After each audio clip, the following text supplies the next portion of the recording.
lost hikers and observing wildlife. But that summer, everything changed. It was a crisp morning in late June when it all began. I was at the ranger station sipping my coffee and catching up with my colleague, Mitch Hawkins.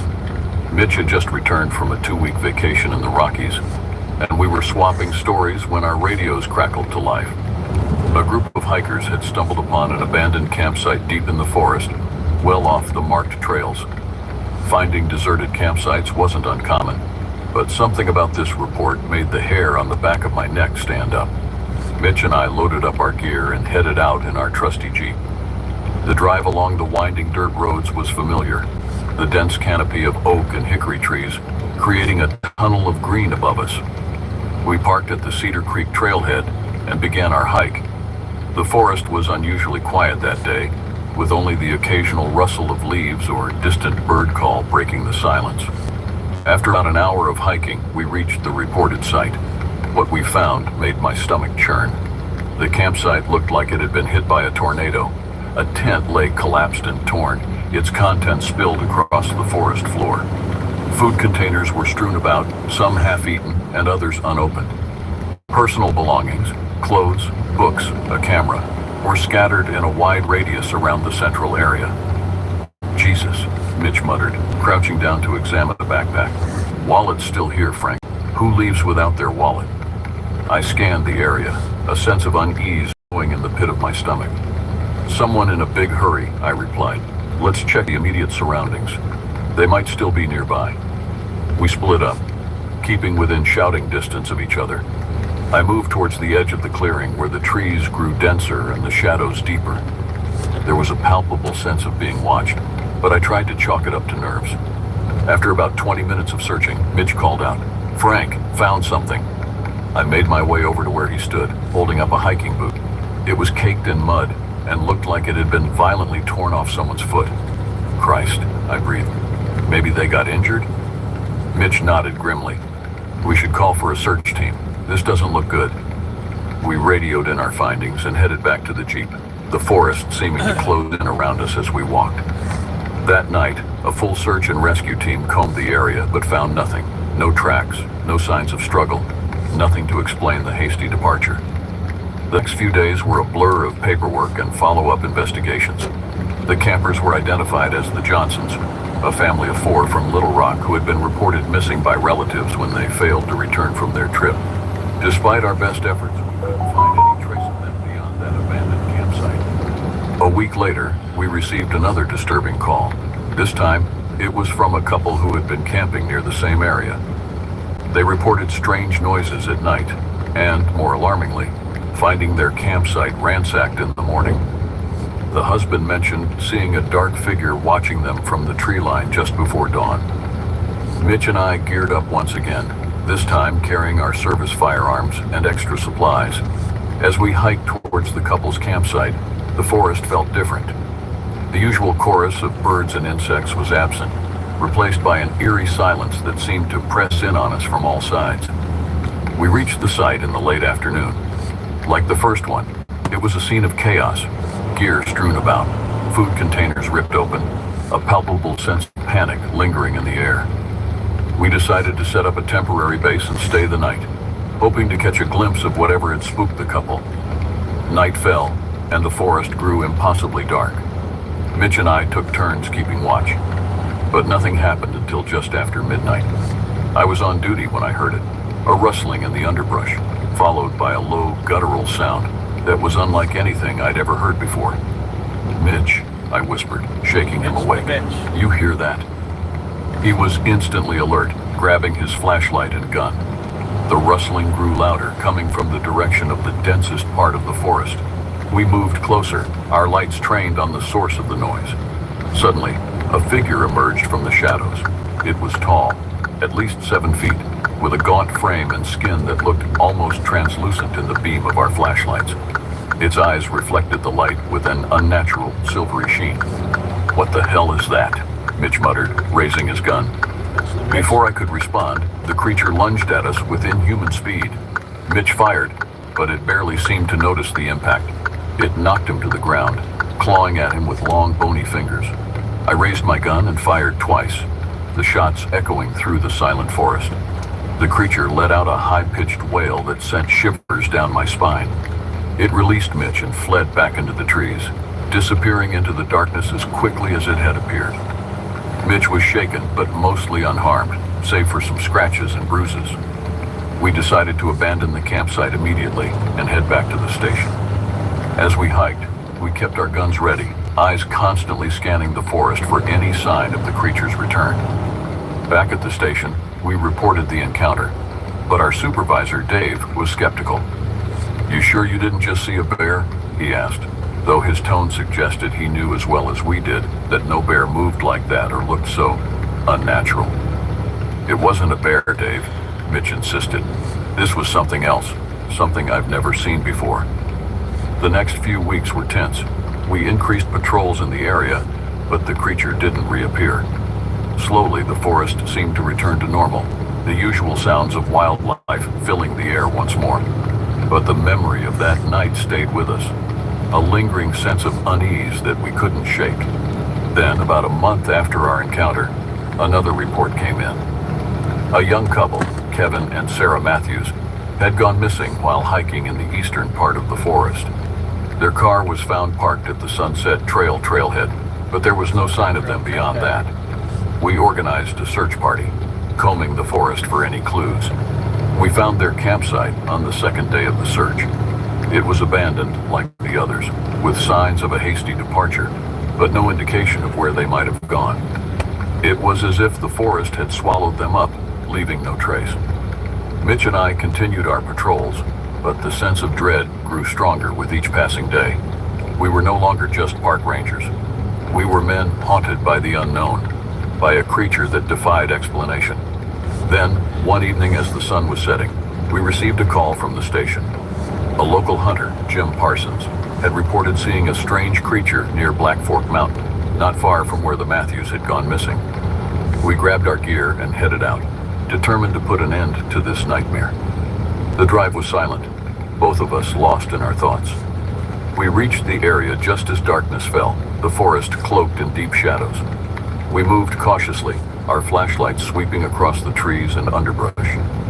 Jim had marked the spot where he'd seen the creature on his GPS, and we made our way there, every sense on high alert. Suddenly, we heard it. That same low guttural sound that had haunted my dreams for weeks. We turned our lights in the direction of the noise, and there it was, standing at the edge of a small clearing, watching us with those eerie, glowing eyes. "Spread out," I whispered to Mitch. "We need to corner it." We moved slowly, trying to flank the creature. It stood unnaturally still, almost as if it was waiting for us. Then, with a burst of speed that seemed impossible for its gangly frame, it charged at Mitch. He fired, but the creature was too quick. It knocked him down, its claws slashing at his chest. I raised my gun and fired 3 times in rapid succession, hitting it square in the torso. The creature let out a piercing scream and fell to the ground, its body twitching and convulsing. I rushed to Mitch's side. He was bleeding from several deep gashes, but he was alive. We radioed for help and waited, keeping our guns trained on the creature's body. It didn't move, but I couldn't shake the feeling that it wasn't truly dead, just waiting. Help arrived within the hour, and we were taken back to the station. Mitch was patched up and sent to the hospital for further treatment. I gave my report, describing the creature in as much detail as the creature's body came of it. The incident was swept under the rug, filed away in some dustbin labeled unexplained. In the weeks that followed, the forest seemed to return to normal. Hikers and campers returned, unaware of the terror that had stalked these woods. But I knew better. There was something out there, something that didn't belong in our world. I continued my work as a park ranger, but I was always on edge, always watching. Mitch eventually left the job, unable to shake the fear that had taken root that night. I understood, but I couldn't bring myself to leave. This forest was my home, and I felt a responsibility to protect it and the people who came to enjoy its beauty. Years have passed since that summer, and the memory of the creature has faded for most, but not for me. Every now and then, I catch a glimpse of something in the shadows, a flicker of movement that sends my heart racing. I know it's still out there, waiting, watching, and I know that one day it will return. The Ozark National Forest changed me, made me wary, always on guard. But it's also my home, and I will do whatever it takes to keep it safe, even if it means facing that creature again. Because some things can't be explained, can't be understood. They just are. And all we can do is be ready when they come for us. As I sit here in my cabin, watching the sun set over the mountains, I can't help but wonder what else might be hiding in the depths of these ancient forests. What other secrets does this land hold? I may never know the full truth of what happened that summer, but I do know this.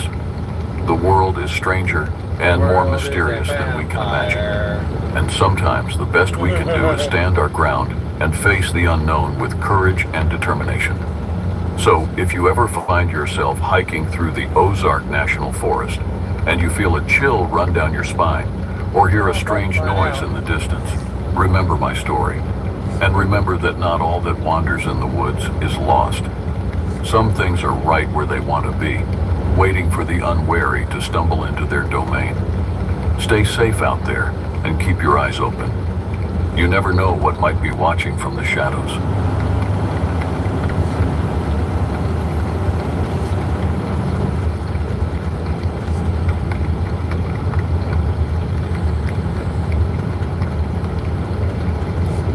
My name is Stanley Hayes, and I am 72 years old. The story I'm about to tell you happened about 5 years ago when I was working as a park ranger in Whispering Pines National Forest. Now I know what you're thinking. Being a park ranger sounds like a dream job, right? Leisurely strolls through the woods, rescuing the occasional kitten from a tree, and basking in the beauty of nature. Well, let me tell you, it's not all sunshine and wildflowers. There are things out there in the wilderness, strange and unexplainable things that no one warns you about when you sign up for the job. But before I get into all that, let me tell you a bit about myself. I grew up in a small town called Millbrook, nestled in the heart of Arkansas. It was the kind of place where everyone knew everyone else's business, and the biggest excitement was the annual Fall Festival. My childhood home was a modest two-story house on the outskirts of town, backing up to a dense forest that seemed to stretch on forever. From as far back as I can remember, I was drawn to the outdoors. While other kids were glued to their TV sets or video games, I was out exploring the woods behind our house, building forts, and pretending to be a great explorer. My dad, Robert Hayes, was an avid hunter and outdoorsman. He taught me everything he knew about tracking, survival skills, and respecting nature. Some of my fondest memories are of the two of us, trudging through the woods at dawn, watching the forest come alive around us. As I grew older, my love for the outdoors only intensified. It seemed natural to turn that passion into a career, and being a park ranger felt like the perfect fit. It wasn't about hunting or conquering nature, but about preserving it and helping others experience its wonder. So, after high school, I enrolled in a forestry program at the State University and never looked back. Fast forward a few decades, and there I was, Senior Park Ranger Stanley Hayes, proud protector of Whispering Pines National Forest. It was a vast expanse of wilderness, covering over 1.2 million acres of diverse ecosystems. From towering pine forests to hidden waterfalls and deep, mysterious caves, Whispering Pines had it all. And for nearly 30 years, it had been my home away from home. The events I'm about to recount took place in mid-September, just as summer was giving way to fall. The weather was starting to cool down, bringing with it that crisp, invigorating air that always made the forest feel more alive somehow. The leaves were just beginning to turn, splashing the canopy with hints of gold and red. It was my favorite time of year, a time when the forest seemed to hold its breath, caught between seasons. On that particular day, I was on a routine patrol, just a standard check of the northern trails. The air was thick with the scent of pine and earth, a mixture I'd come to love over the years. It's the kind of smell that makes you feel alive, connected to something bigger than yourself. I had my usual gear with me, a radio clipped to my belt, a well-stocked first aid kit in my backpack, and my old, trusty compass. I wasn't armed that day, Never felt the need to be, honestly. My danger, the most dangerous thing I'd encountered was a particularly ornery raccoon with a taste for campers' snacks. The day started normal enough. I checked a couple of campsites, making sure no one was leaving trash behind or disturbing the local wildlife. I chatted with a few hikers, giving them tips on the best trails and reminding them of the park rules. It was the kind of day that reminded me I love so much. Being out in nature, helping people, and feeling like I was making a difference, however small. Around midday, I decided to head towards an old, less traveled path in the northern part of the park. This trail had been closed off for a while due to some fallen trees, but it was on my list to check if the work crew had cleared it yet. As I made my way down the overgrown path, I noticed something odd. The usual symphony of forest sounds, birds chirping, leaves rustling, small animals scurrying about, was conspicuously absent. It was like the forest was holding its breath, waiting for something. I shrugged it off at first, figuring it was just one of those weird natural lulls that happen sometimes. But as I continued down the path, the silence began to feel oppressive, almost unnatural. The hairs on the back of my neck stood up, and I couldn't shake the feeling that something was off. After about an hour of walking, I came across something that stopped me in my tracks. There, nestled in a small clearing, was an old cabin. Now, I'd been working these woods for nearly 3 decades, and I knew every inch of this forest like the back of my hand. But this cabin, it wasn't on any of our maps, and I'd never seen it before in all my years here. The structure was clearly abandoned, its wood gray and rotting, windows shattered and empty. Vines had started to reclaim it, creeping up the walls and across the sagging roof. It had an eerie vibe about it, like something out of an old ghost story. But more than scared, I was curious. In my experience, abandoned structures in the middle of nowhere often held interesting stories, and sometimes valuable historical artifacts. I approached the cabin cautiously, my boots crunching on the carpet of dead leaves that surrounded it.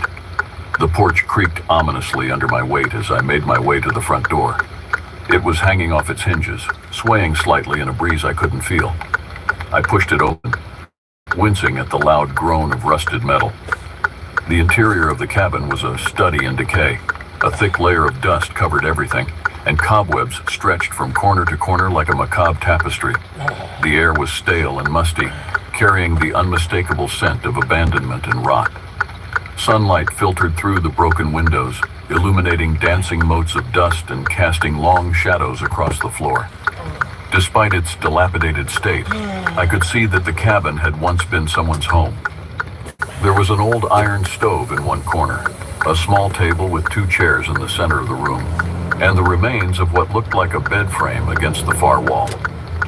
But what caught my eye was an old leather-bound book sitting on the table, its cover worn and pages yellowed with age. Curiosity piqued, I made my way over to the table, my footsteps echoing in the empty room. I picked up the book carefully, half expecting it to crumble to dust in my hands. But despite its age, it seemed relatively well preserved. I opened it gently, revealing page after page of handwritten entries. It was a journal. As I flipped through the pages, my eyes widened. The journal was filled with strange entries about local legends and sightings of a creature called the Vranid. The descriptions were vague and often contradictory, but it was clear that whoever wrote this believed wholeheartedly in its existence. One entry caught my eye. May 15th, 1952. Saw it again today. The Vranid. It was down by Whispering Creek, just at dusk. Tall as a tree it was, with limbs like branches and skin pale as moonlight. It moved so fast, silent as a shadow. I tried to follow, but it vanished into the mist. I know folks think I'm crazy, but I know what I saw. The Vranid is real, and it's out there watching us. The last entry in the journal mentioned something about a hidden cave deep in the forest, where the Vranid supposedly lived. I couldn't help but chuckle, thinking it was just the ramblings of some old hermit with too much time on his hands and an overactive imagination. Still, something about the journal intrigued me. I decided to pocket it, figuring it'd make for an interesting read later. As I stepped back outside, the silence hit me again. It was even more pronounced now, an almost tangible weight pressing down on me. The shadows seemed longer, darker somehow, and I couldn't shake the feeling that I was being watched. I decided it was time to head back to the main trail and call it a day. That's when I heard it. A rustling noise coming from the dense underbrush to my left. It wasn't the normal sound of a small animal moving through the leaves. This was different, bigger. "Hello?" I called out, my voice sounding unnaturally loud in the silence.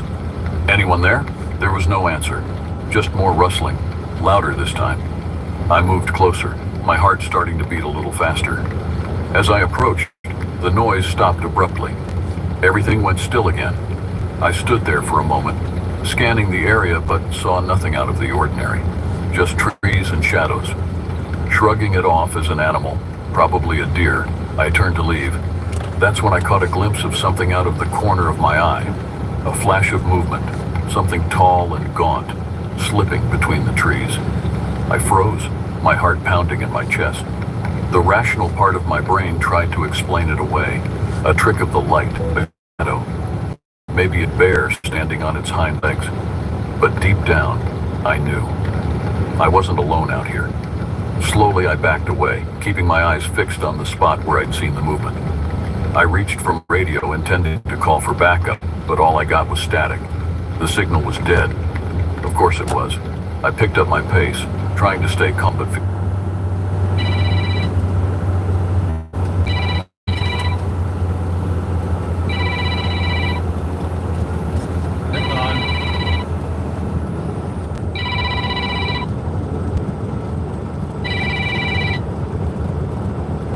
Hello?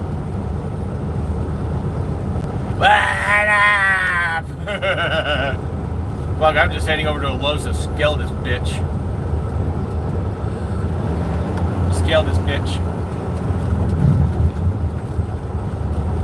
Yeah, it's going to Colorado. I think that's how you say it, Colorado. But gotta get to a scale, make sure this bitch is good on weight, and then get as far as I can because fuck, the wind's kicking up and it's starting to fucking rain. Motherfucker. I was dealing with it yesterday, I'm dealing with it, still dealing with the wind today. No, dude, I got creative this morning in order to back out so I can go pick up my load. You remember how I bought all those stinking flashlights? I stuck a couple of them to the back of the trailer so I could light up my trailer behind me and and then basically I used one of my head flashlights. So between those three flashlights, I was able to guide myself back out of that area that I was in.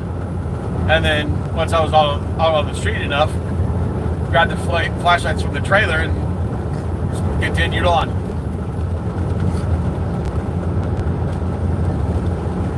I know, I was hoping to be there frickin' 2 days before the wedding.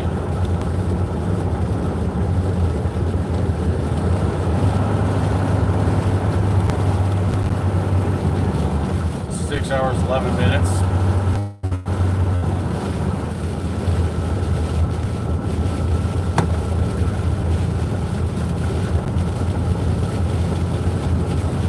How do you pause it? ELD.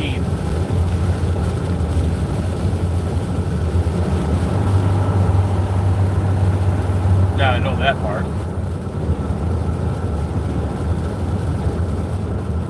10 hour. My 70 hours, 42 hours, 31 minutes.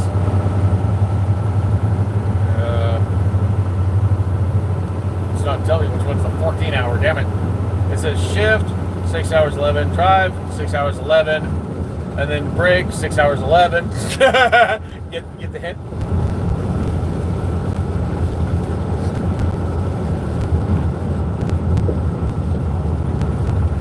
I was gonna say I'm in Topeka.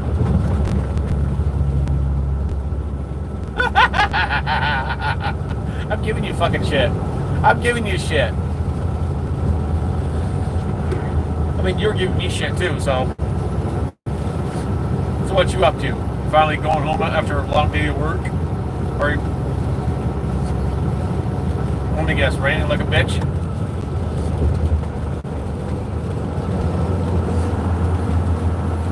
no work.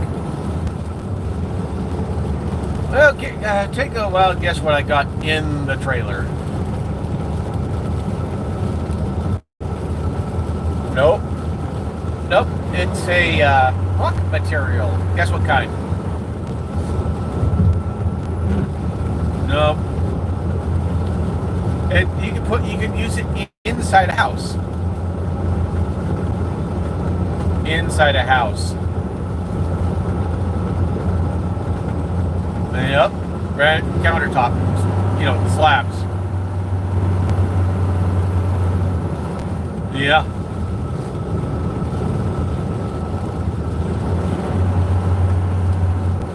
What? Why is that?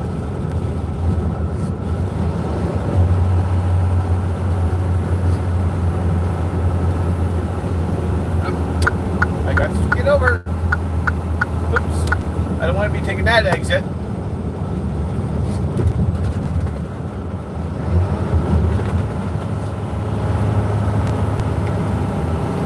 Well, they said they wanted to nail the damn thing to the trailer. I'm like, yeah, like that's going to do any fucking good. You're better off basically using the screws that I bought to basically make sure that it doesn't move. Even that, using one of the dunnage and screwing that to the bitch to make sure it doesn't move.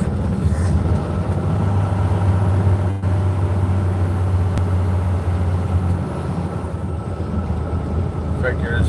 Company's calling. I'm not answering.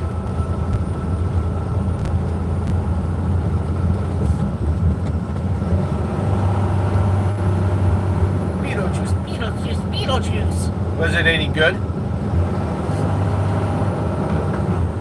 Was it as good as the original or what? Really? Watch it. And then you can tell me if it's just as good or better or not as good. You got bored? Oh, half of the original.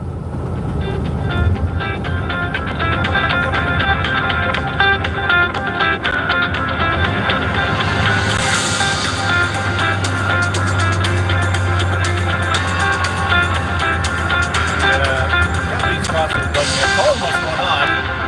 Fuck off, because I gotta get to the truck stop and already spell this bitch. They know what's going on. Why you bother me? Well, let me guess. The broker's being a bitch. They want a picture of the trailer closed. How does that make any fucking sense? They want a picture of the trailer closed. Oh yeah, let me tell you, I'm going to drive down the road with the fucking Conestoga wide open. Let me tell you. Give me a fucking break. I can't. I'm driving it and everything. I can't stop it. And I've got that Love's in about 4.5 miles. I can take the picture then. The Love's I was going to, I didn't realize it was one of those stupid freaking. Hold on, I'll put you on hold. Hold on.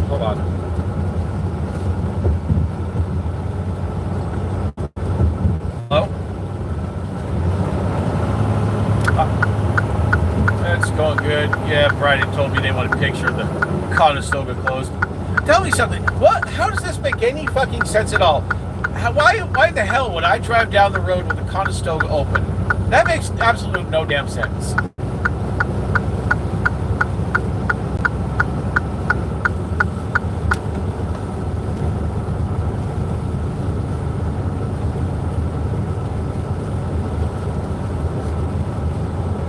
Okay. Yeah. And they're the ones that loaded it onto it.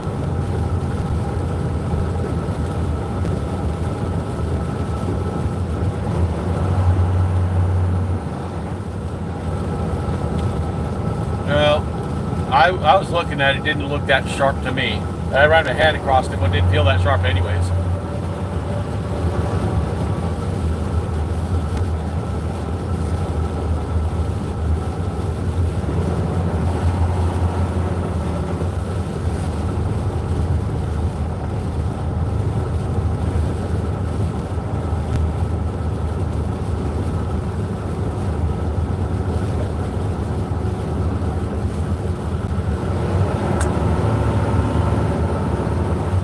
I know. It's like carrying eggs. I know.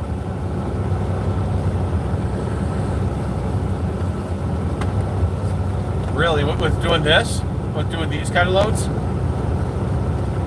really.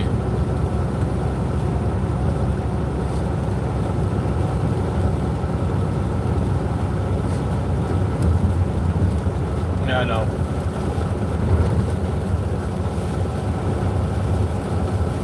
In other words, keep plenty of distance.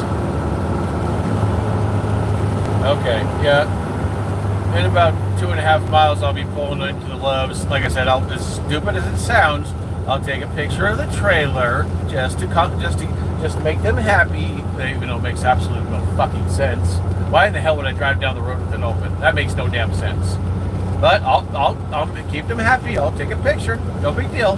But I'm also going to scale this damn thing to make sure we're good on weight. Because if they fucked it up, I'm going to be seriously pissed off. I told them exactly how to load it. And if they fucked it up, I'm going to be seriously pissed.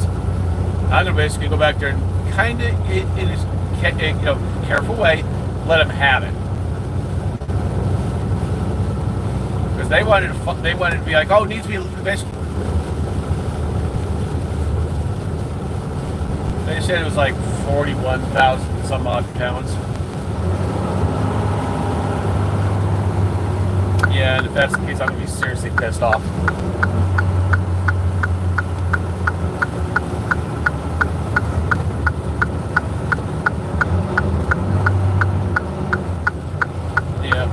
I'm taking this, we take it 1.5 miles away now. So I'm almost to the Loves.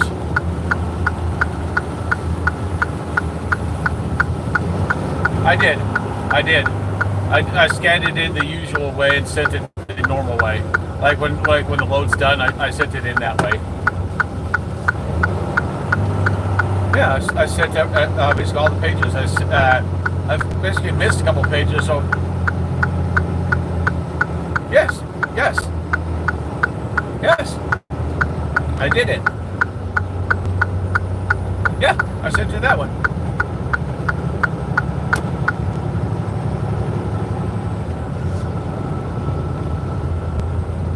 I sent it 3 times because I thought I sent all the pages. Apparently there was like 3 of them that weren't scanned, so the third one has all the pages. So just check that.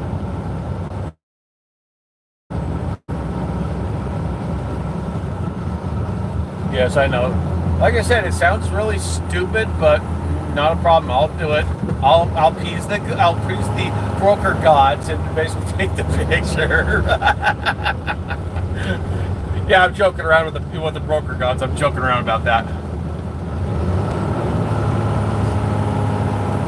All right. Thanks, Octavian. Bye.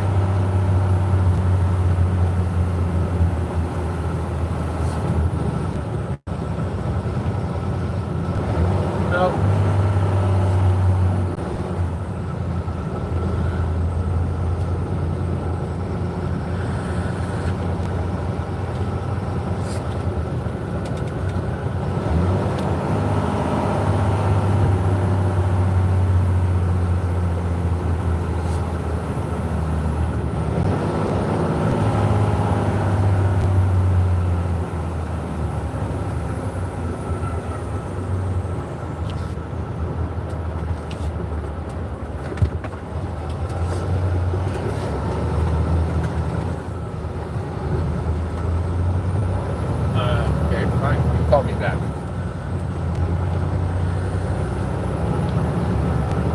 Standing at the edge of the trail, partially obscured by the trees. It was tall, easily over 7 feet, with long, gangly limbs and pale, almost translucent skin. Its eyes were dark and hollow, staring right at me. I froze, trying to make sense of what I was seeing.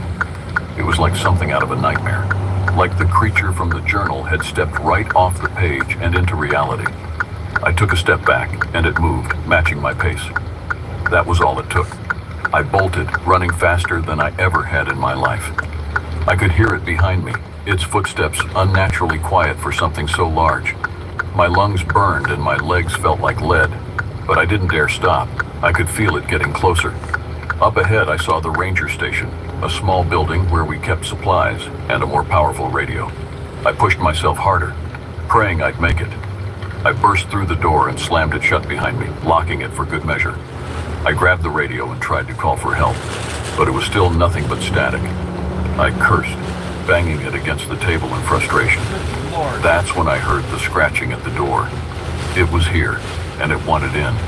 I looked around frantically for a weapon, anything to defend myself with. There was an old hunting rifle mounted on the wall, a relic from the early days of the park. I grabbed it, checking to see if it was loaded. 2 rounds. It wasn't much, but it was better than nothing. The scratching turned into pounding, the door shaking on its hinges. I backed up, aiming the rifle at the door, my hands trembling. The wood splintered and the door burst open. The creature stepped inside, its hollow eyes locked on me. I fired, the sound deafening in the small room. The bullet hit it in the shoulder, but it barely flinched. I fired again, this time aiming for its head. The creature staggered back, letting out a high-pitched shriek that made my blood run cold. It wasn't dead, but it was hurt. I didn't wait to see what it would do next. I bolted out the back door, running for my truck parked nearby. I jumped in and fumbled with the keys, my hands shaking so badly I could barely get the key in the ignition. The engine roared to life, and I floored it, speeding down the dirt road. I glanced in the rearview mirror, expecting to see the creature chasing me, but there was nothing. Just the dark road behind me and the deepening shadows of the forest. I didn't slow down until I was miles away, my heart still pounding in my chest. I made it back to the main ranger station and reported what happened, but no one believed me. They said I must have imagined it, that it was probably just a bear or something. I knew better. I'd seen the Vranin, and I knew it was real. Gosh. The next few days were a blur. I couldn't sleep, couldn't eat. Oh my Every time hell. I closed my eyes, I saw those hollow, dark eyes staring at me. I quit my job a week later, couldn't stand being in the forest anymore. I moved to the city, figuring there was safety in numbers. Years have passed, but I've never forgotten. I still have that journal tucked away in a drawer. Sometimes, late at night, I'll take it out and read those entries, trying to make sense of what happened. But the truth is, I'll probably never know. The forest holds its secrets close, and some things are better left unknown. I've told this story a few times, but no one ever believes me. They laugh, say I've got a vivid imagination. Maybe they're right. Maybe it was just a bear, and years of solitude in the woods had finally gotten to me. But deep down, I know what I saw, and I know I'm not the only one. People go missing in those woods all the time, and not all of them are ever found. I still get nightmares, waking up in a cold sweat with the memory of those hollow eyes burned into my mind. I've tried to move on, to forget, but it's always there, lurking in the back of my...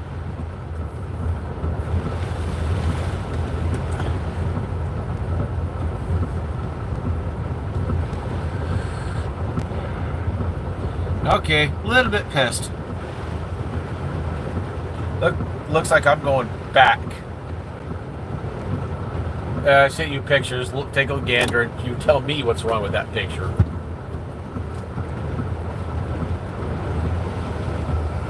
I told them exactly how to do it. Did they do it? No. And on top of that, they overloaded me. And I've got damn near a full tank of fuel. So they way overloaded my ass. So how late is that location open? Yeah, that's fucked up. Yeah, that definitely was not 41,000 pounds.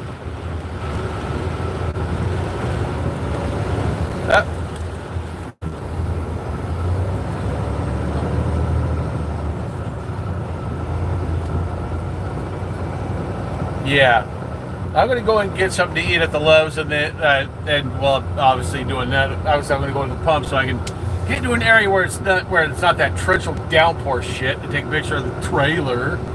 And fucking seriously, 81,000 pounds? Are you fucking kidding me?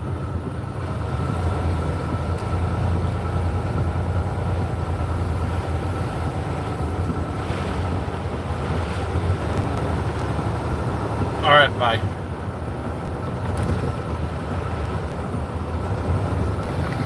One night not too long ago, I was watching the news and saw a report about a hiker who went missing in Whispering Pines. They found his campsite, but no sign of him.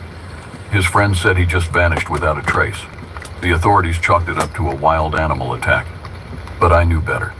The forest has its own rules, its own ways of dealing with those who venture too deep. And the Vranid? It's part of that. It's the embodiment of the wild, untamed spirit of the woods. A reminder that no matter how much we think we've conquered nature, there are still things out there beyond our understanding. As I sit here, an old man now, far from the forests of my youth, I can't help but wonder, was it real?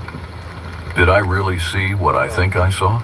Or was it all just a product of an overactive imagination and too many years alone in the woods? I don't know if I'll ever have the answers. But one thing's for certain, I'll never look at the forest the same way again. And neither, I suspect, will you. The weeks following my encounter in Whispering Pines were some of the most difficult of my life.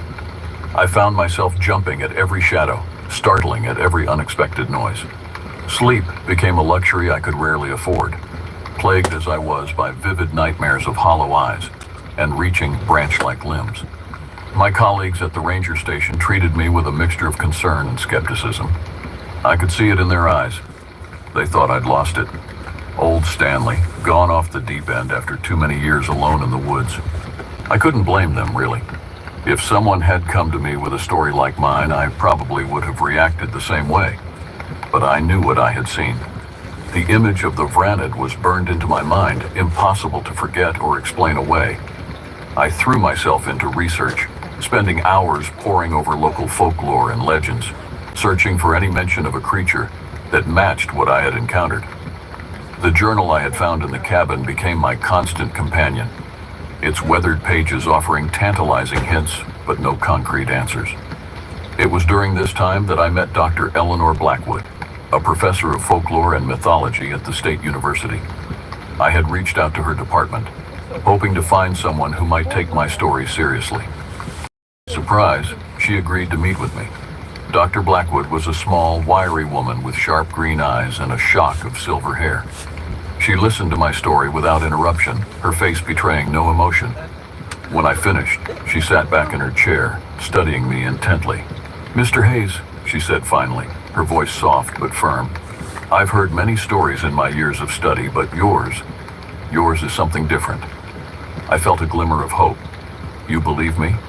She smiled, but it didn't reach her eyes. "I believe that you believe what you saw, and I believe that there are things in this world that defy our understanding. What I can tell you is that your story bears striking similarities to legends I have encountered in my research." Over the next few hours, Dr. Blackwood shared with me tales from various cultures, Native American legends of forest spirits, European folklore about creatures that lurked in the deep woods, even modern urban legends about mysterious beings in national parks. The details varied, but the core remained the same. Tall, otherworldly creatures that seemed to be guardians or embodiments of the wilderness itself. "The name Vranid," she mused, "I haven't encountered before, but the concept, that's as old as humanity's relationship with the wild." As fascinating as our discussion was, it left me with more questions than answers. Dr. Blackwood promised to look into it further and keep in touch. But as I left her office that day, I couldn't shake the feeling that I had stumbled onto something far bigger and more ancient than I could comprehend. The next few months were a blur. I couldn't bring myself to return to work at Whispering Pines. The very thought of those dense woods filled me with a primal fear I couldn't shake. I took an extended leave of absence, citing stress and health concerns. My superiors were understanding, if a bit confused. I had always been the steady one, the reliable old-timer who never took a sick day. Now, I was a shell of my former self. I threw myself into research, spending countless hours in libraries and online forums, searching for any information I could find about creatures like the Vranid. I even reached out to other park rangers across the country, discreetly asking if they had ever encountered anything unusual in their forests. Most of the responses I got were polite dismissals or concerned inquiries about my well-being, but there were a few, a very few, that gave me pause. A ranger in the Pacific Northwest who spoke of shadow people glimpsed between the trees. Another in the Appalachians who described finding inexplicable, enormous footprints that disappeared into solid rock faces. Nothing concrete, nothing that could be proven, but enough to keep the embers of my conviction burning. It was during this time that the nightmares started to evolve. No longer was I simply reliving my encounter in the woods. Now I found myself lost in vast primordial forests, the trees towering so high their tops were lost in mist. And always, I could feel eyes upon me, not malevolent precisely, but utterly alien. Watching, waiting, judging. I would wake from these dreams drenched in sweat, my heart pounding, the scent of pine and damp earth so strong, I could almost believe I was back in Whispering Pines. It was after one such night that I made my decision. I had to go back. The drive back to Whispering Pines was one of the hardest things I've ever done. Every mile closer made my palms sweat and my heart race. But I knew I had to face this. Had to know for sure if what I had experienced was real, or if I had finally cracked after all my years in the wilderness. I arrived at the ranger station early in the morning, before most of the staff had arrived. Jake, the night shift guy, was just about to leave when I walked in. He did a double take when he saw me. "Stanley? What are you doing here, man? Thought you were on leave." I forced a smile. "Just came to pick up some things I left behind. Mind if I grab my old gear?" Jake shrugged. "Sure thing. Good to see you, Stanley. You've been missed around here." As I gathered my old pack and gear, a wave of nostalgia hit me. This had been my life for so long. The familiar weight of the pack on my shoulders, the creak of my well-worn boots. For a moment I was tempted to just slip back into my old routine, to pretend that nothing had ever happened. But I couldn't. I knew what I had to do. I left a note for the chief ranger, explaining that I was going to do one last patrol of my old route. Then, with a deep breath, I stepped out onto the trail and into the forest. The woods were as beautiful as I remembered, dappled sunlight filtering through the canopy, the air rich with the scent of pine and wildflowers. For the first few hours, I almost managed to convince myself that everything was normal, just another day on the job.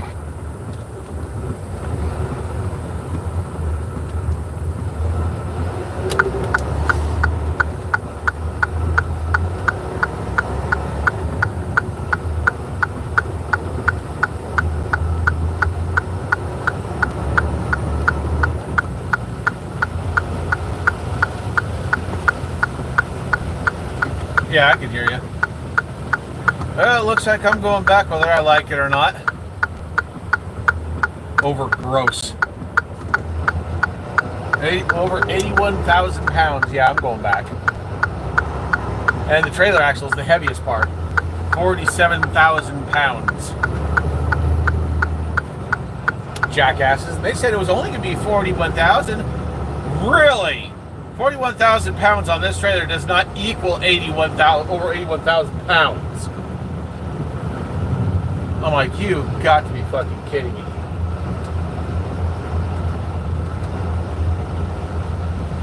Yeah, let's see. 47. They're pissed. They're like, dude, we were trying to get you back home to Utah, and this shit happens. Dude, they're like, that's bullshit. Go back. And if they say they refuse to take any of it off, I'll be like, okay, you don't want to take any of it off? All right, you can take it all off. Because I'm not going to sit here and play that fucking game.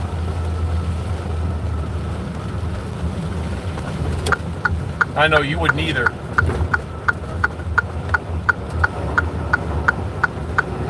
Unless the company's willing to get overweight permits, which I doubt they're going to do.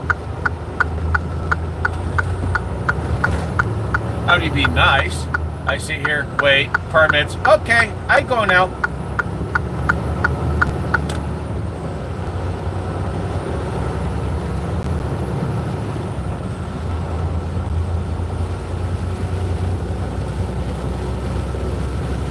Yeah, the drives are at 22,680. The trailer axle is at 47,340. Total weight is 81,880. Just a little more, I would have been 82,000 pounds. Yeah, Brian was pissed. He's like, nope, fuck that. Take it back. And see if they're not willing, basically, I'm pretty sure Brian's thinking, if they're not willing to adjust it, fuck it, they can have it back. Because I'm not going to do this shit. Because I can't legally make me run down the road with 81,000 pounds on the truck. Damn near 82. It's not legal. And if they want to really get stingy, then fuck you.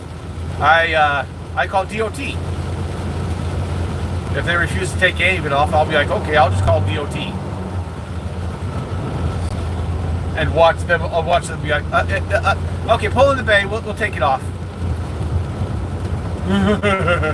When you threaten them with DOT, they're usually their response is, okay, we'll take care of this. They don't like it when you bring up DOT, do they? Especially when DOT will hand them one hell of a fucking ticket. Let's say, here, pay. Right?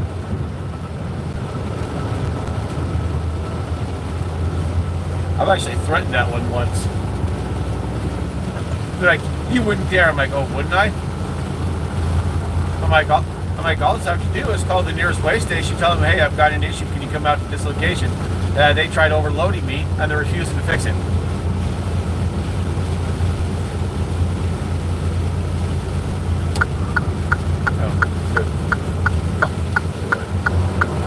Yeah, I gotta head back to this Topeka, Kansas. Bullshit, now it's traffic jam.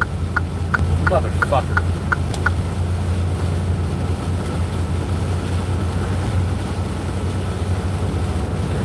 Yeah, yes, okay, now split screen.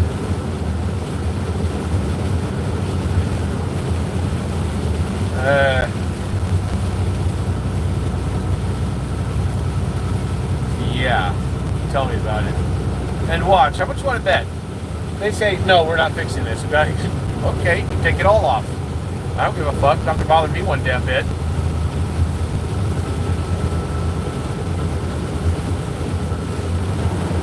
And like I said, if they say no, we're not taking it off, and we're not taking it all off, and we're definitely not taking any of it off, we're not definitely not going to adjust by taking some of it off, we'll be like, okay, I'll just call DOT. How about that?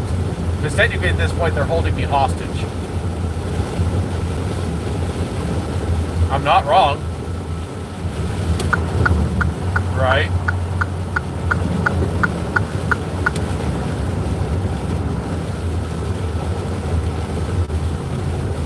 Only when necessary.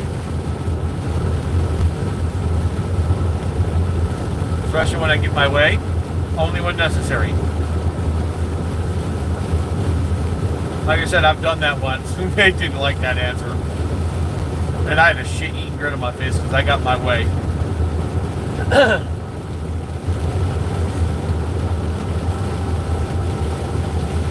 Fucking overload my ass. Over 7,000 pounds over on the trailer. Good God. So what's the max weight a spread axle can handle safely? So I'm 7,000 pounds over. So if one of the axles snaps, they're paying for it. Or, God forbid, both axles snap.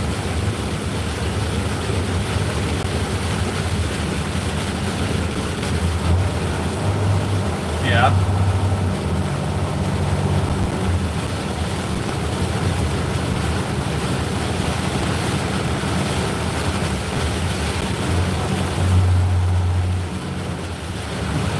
Ow. Wow. Holy shit.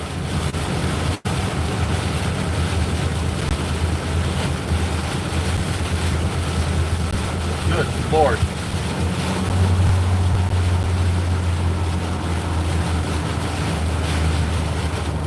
What did they say?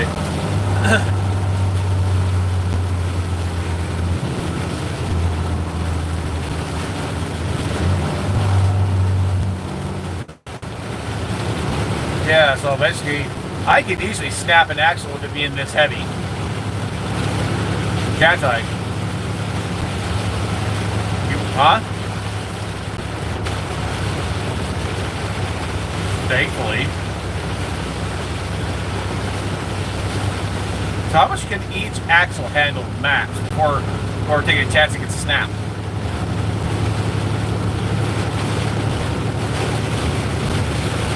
Do you know?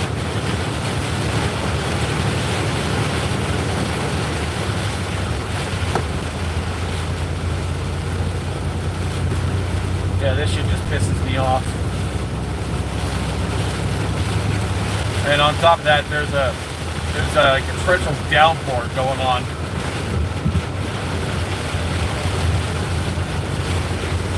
Start.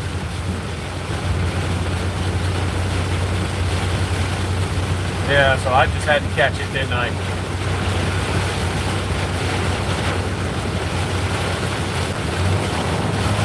You got turned into what?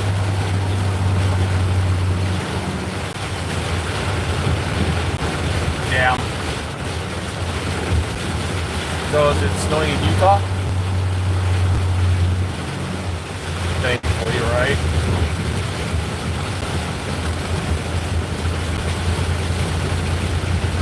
And yet you didn't have to work.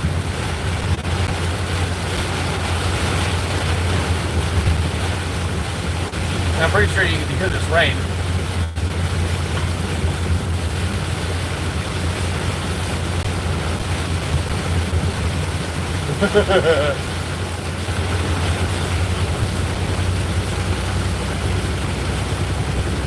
Yeah, I'm just taking it nice and slow all the way back there because of this damn torrential downpour. I mean, it's coming down hard. I mean, when I pulled into that Love's, fuck, it really started coming down. Oh, if I go any faster, I can hydroplane. You know how I know? I can see water basically coming up off my steer axle. And I don't even have to lean over to look, and I can just see water just ticking up. So if I go any faster than I am now, basically, there's a chance that basically the tires will lift.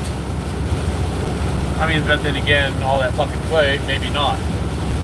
But right now, I'm sitting here doing about 40.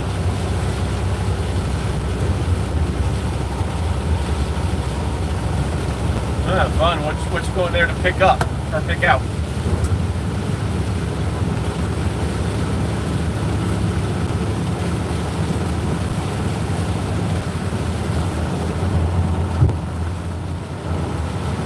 Oh. Sounds like fun. Is that an upgrade? Assuming you can find the part. Assuming.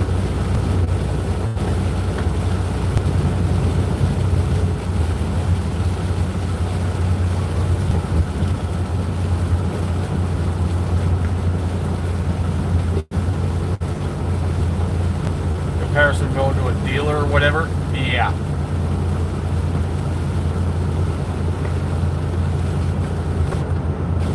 That's the part about having an older model truck. Junkyard!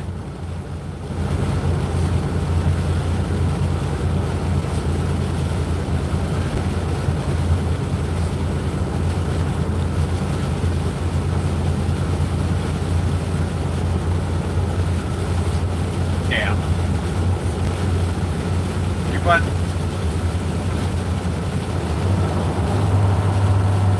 yeah,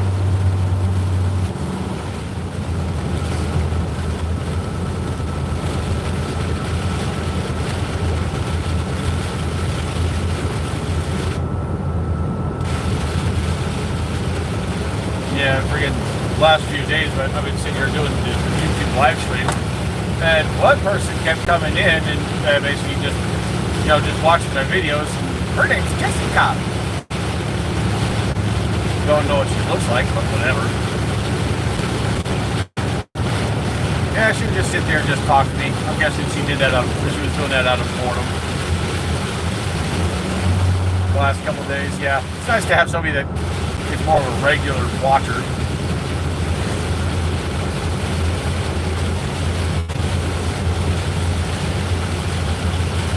The Watcher. The Watcher.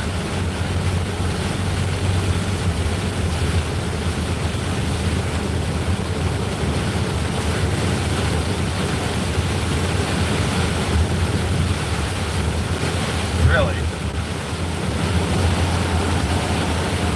Bigger yard or something? Oh, I don't. Dude, I can feel that trailer bouncing.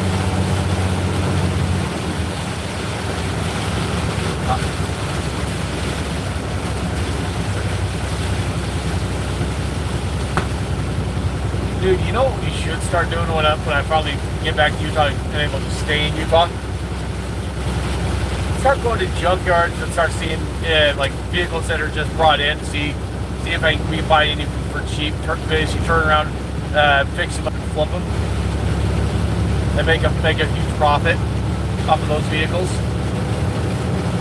That'd be a good idea, wouldn't it? I mean, if we get it for like $600 to $1,000 or whatever, and they're worth a hell of a lot more than that, yeah, that's a good idea. Buy them, fix them up, turn around, and flip them. And the interesting thing is, I just have to wait for the title from TerraCard with their signature and all that. Basically, I don't sign it, get it all fixed, turn around and resell it. And the new owner just has to freaking sign it. That's my company. Hold on. Yellow. I'm head. Yeah, I was hoping they would take some shit off, because if they said they're not taking anything off, I'd be like, all right, you can take it all off. I don't care, because I'm not about to sit here and play that stupid game.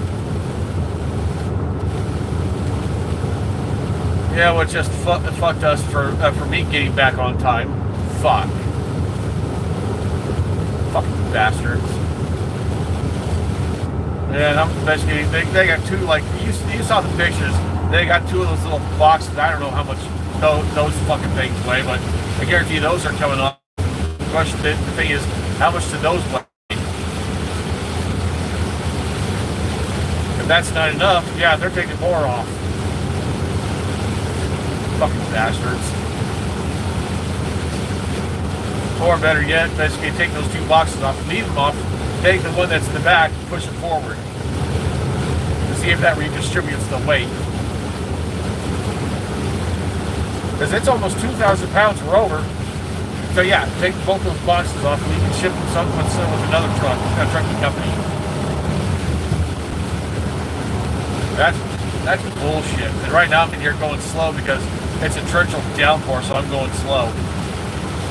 And I'm talking about like major torrential downpour. So you got to be safe in this kind of weather, you know. So that's why I'm going slow back. I'm doing right now 45 going back.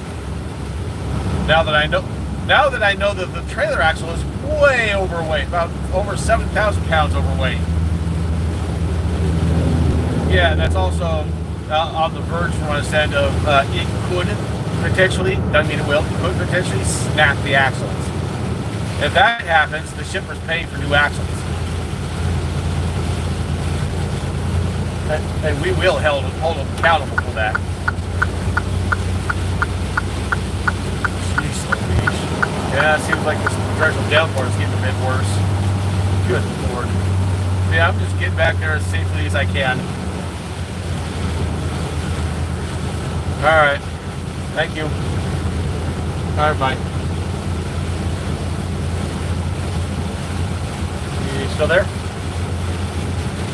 Yeah, I swear to God, Octavian loves to sit there and talk.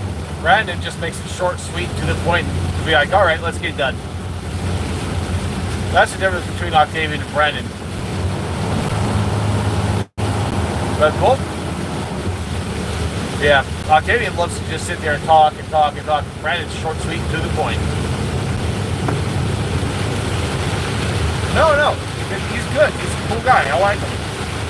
Like I said, I can't tell Octavian to suck a dick because he owns the company. So I can't. So I gotta watch my P's and Q's around P's and Q's. I gotta watch my P's and Q's around Octavian and Ingrid because they both own the company.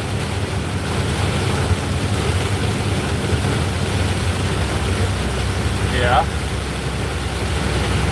Fucking torrential downpour. Good God, man. I'm having to go slower because of that. And two, I'm going slower because of the weight that's on the axle. Yeah, a little over 7,000 pounds overweight on the axle. Yeah, I'm going to go a little slower. And I was telling Brandon, basically, if that axle fucking snapped because of the weight, the shipper's paying for the damaged axles. He's like, yeah, I agree. They will be paying for it. I'm not playing games. Time for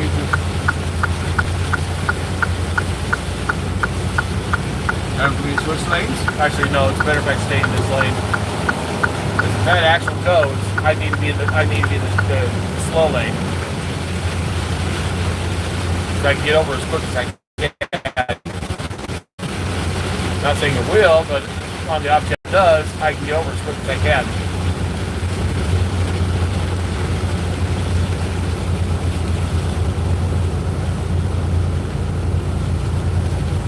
Fucking cat.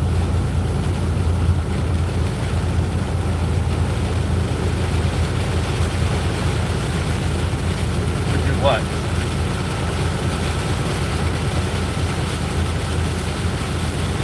Cab.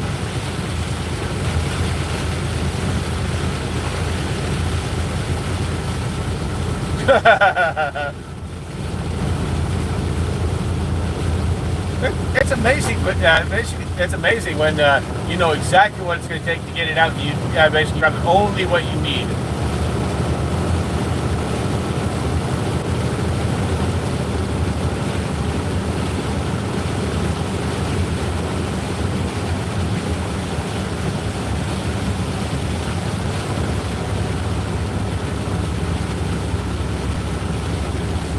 Go for it.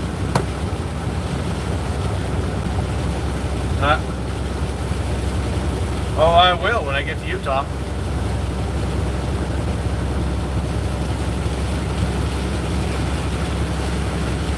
What?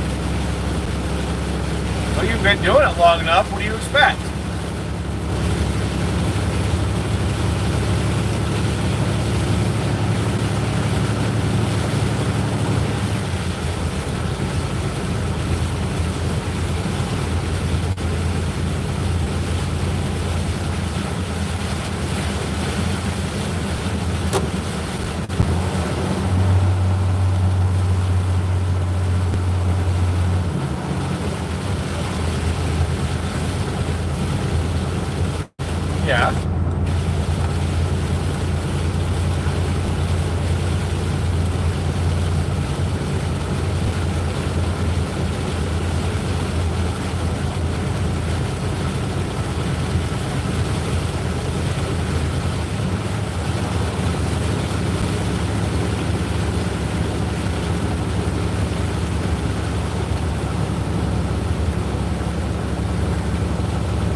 Uh-oh.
Yep. And the main reason why I'm doing YouTube Live is wanting to act as a dash cam too, so people can watch me just drive. So it actually has two purposes.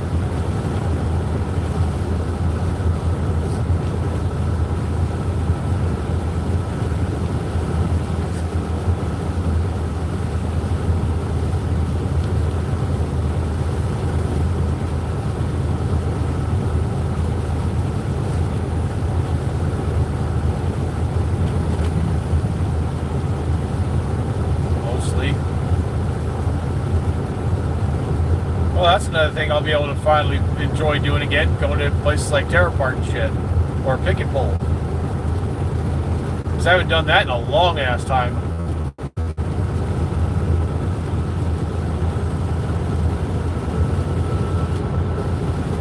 Yeah, last time I was doing basically grabbing anything from a, you know, like one of those yards was back when I still had my Plymouth, and that was a long ass time ago.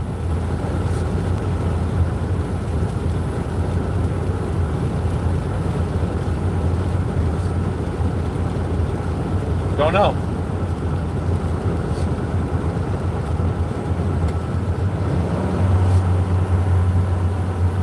Only one way to find out.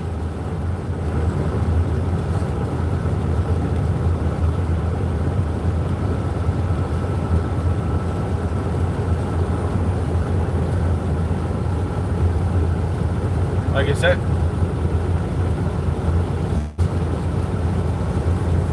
Yeah.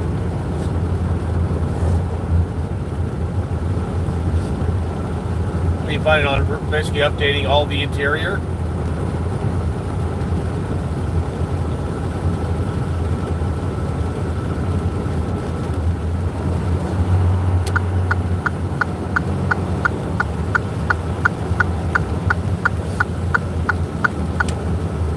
Let me guess, better condition though?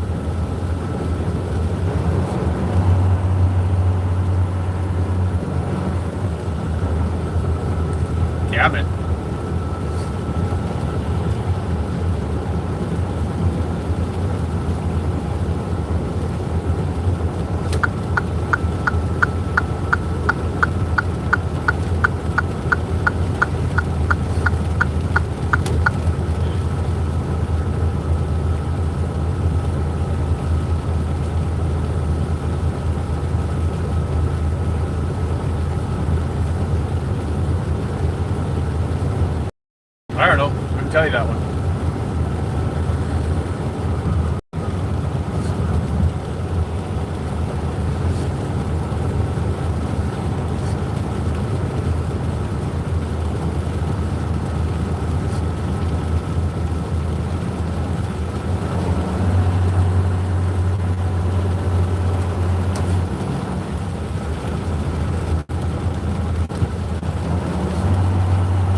Let me guess it. Let me guess they don't know their ass from hole in the ground.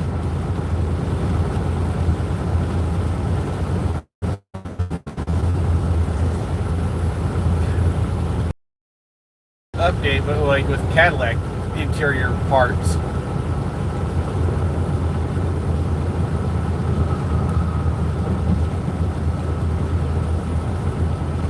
Oh, you never did send me that picture of that tow truck.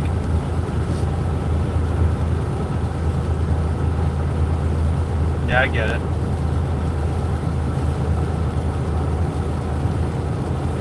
Send me pictures.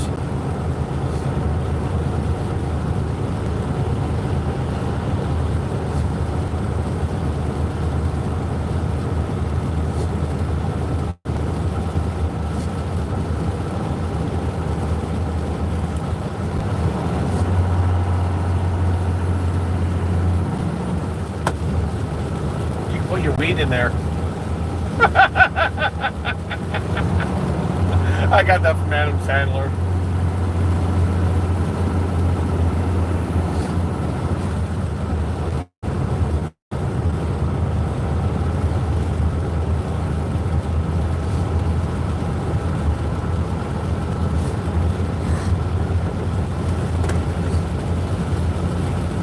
Yeah. What's stopping you?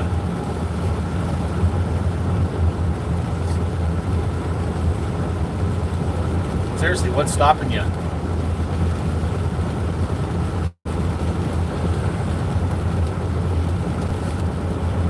Well, you just did say it's nicer, so what's stopping you from eventually buying it?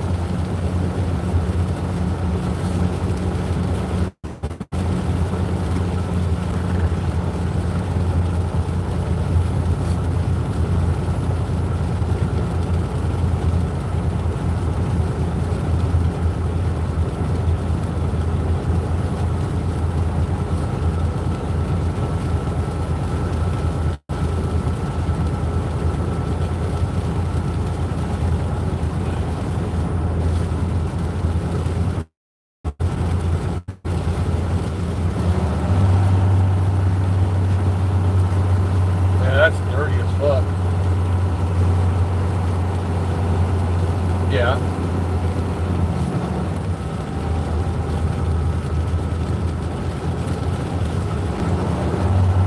Don't start drinking now. Come on now.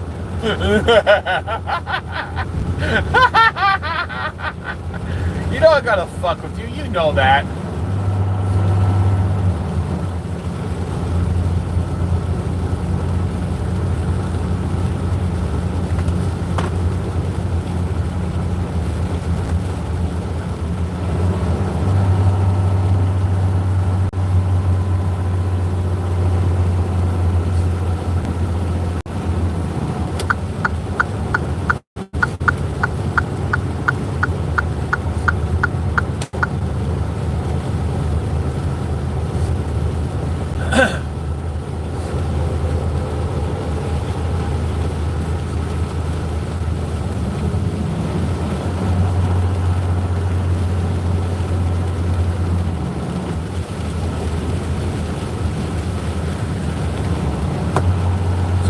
So you can spoil their little idea.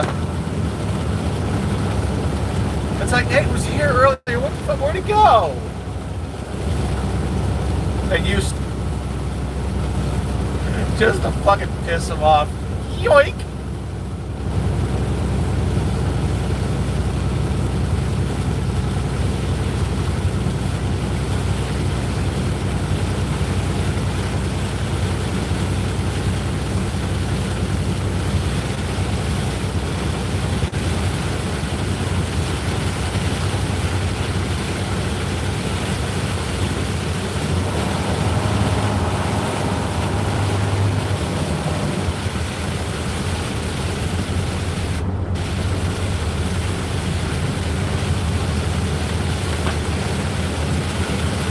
Yeah, that'll just look weird.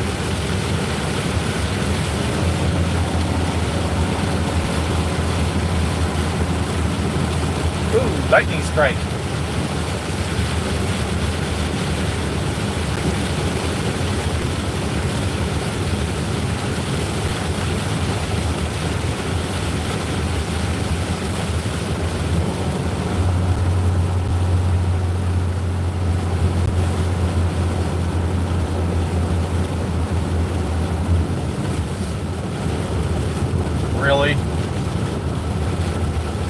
Of all things, the alternator. And if it's in good condition, snag it. Ruin, spoil somebody's plan, because I know they took the alternator out and put it in there to hide it. You know they did. Hey, you never know if that... Oh, fucking snag it. Just to piss.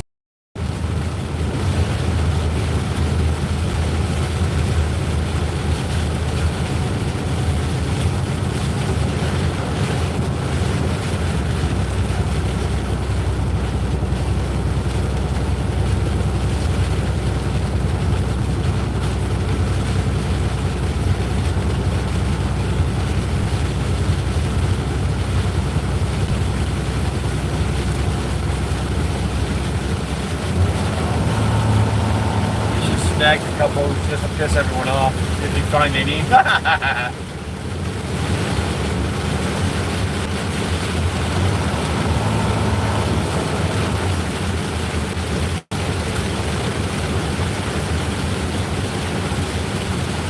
Knowing your luck, you'll be gone by the time you get back.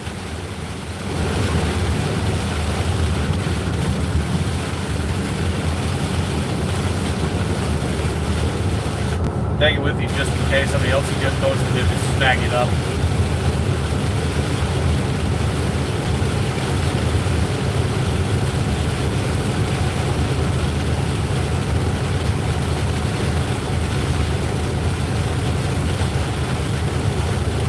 And let me guess, it's been gutted.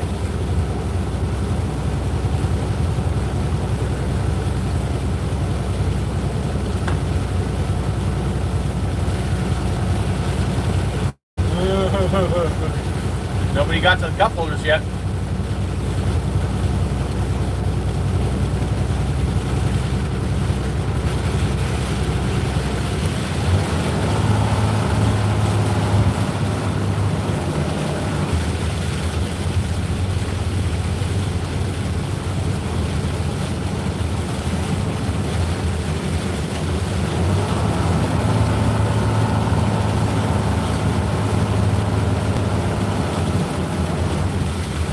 How much you want to bet by the time I get back, they're going to be closed?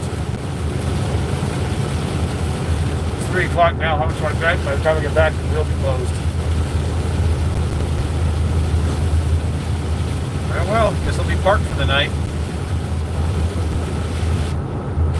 If they're closed, I'll be parked for the night. Can't exactly get down the road legally at all. Especially trying to go into Colorado. They'll be all over your ass like white on rice.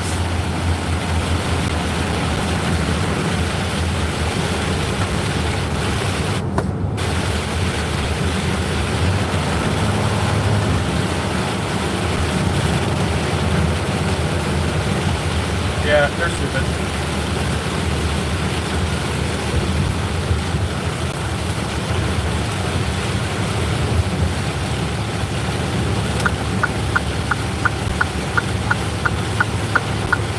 You know you can change the color of it, right? No. There's a stain that you can use that actually changes its color. I've watched it on YouTube. You just have to get a certain type of stain, and it'll actually make it, make it look the same. Just to make it look the same color that you got in your truck. You just have to restain it. I mean, it's more of a pain in the ass than it's worth, but still.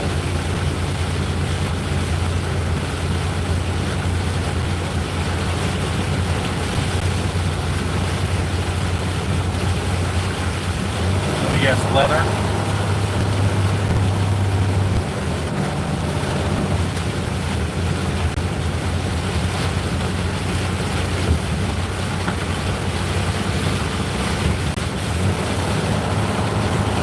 Why can't you take it?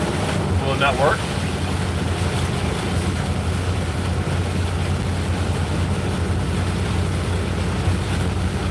Okay.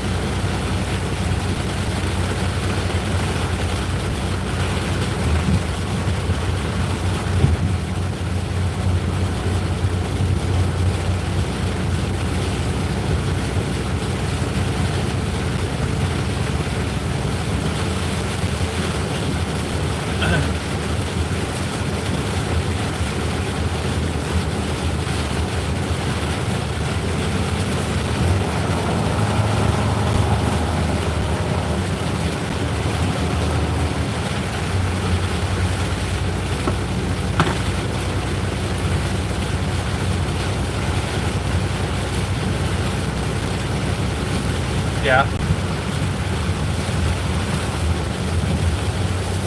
What do I want?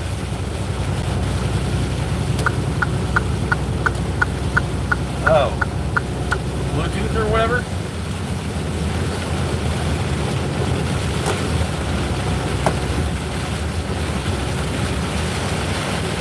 Oh, damn. Yeah. I haven't been sending anything to your place for a reason. Because you told me not right now, so I haven't been sending anything to your place because of that. I've been sending it to Grant's place.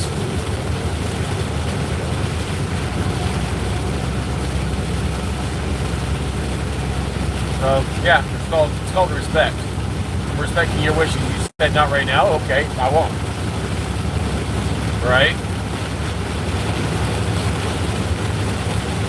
Unlike your brother, a dumbass that sent something to your house, like, did you bring it to my house? No, you motherfucker. You should have sent it to your house, you dumbass.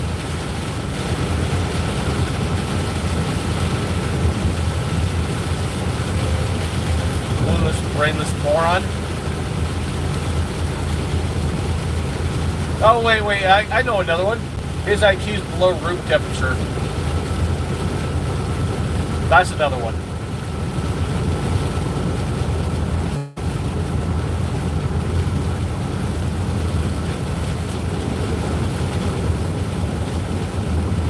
You're gonna what? You're gonna do what?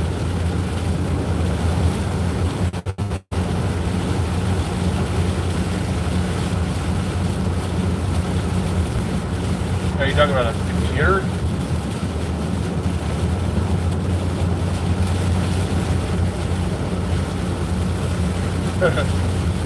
Hey, if it looks good, fuck it.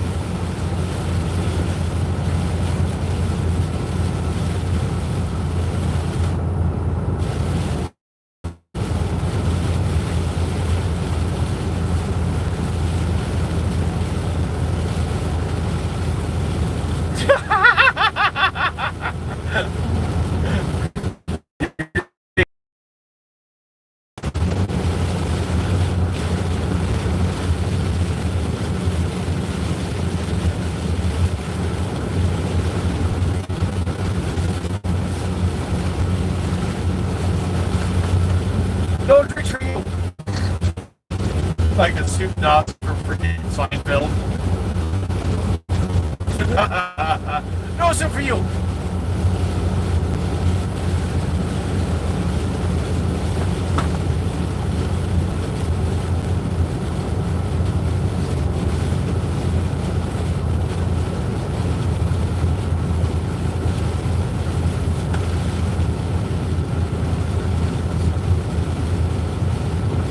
Left 34 miles just to get back to the damn shipper.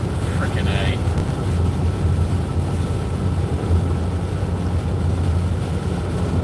And what I've been doing with the company I work for is, even if I'm good on weight, I send it to the company, send the scale ticket to the company anyways, just so they can see it.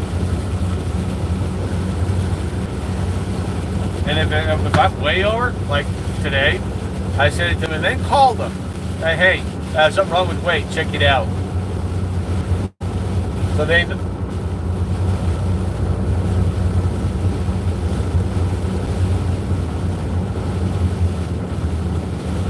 I think they were talking about the Suburbans, or not the Silverados, I mean.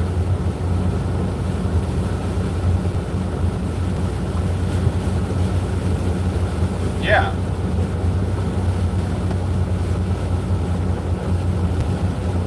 Oh, goody, goody.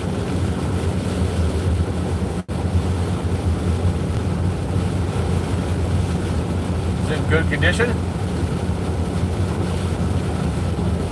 Good.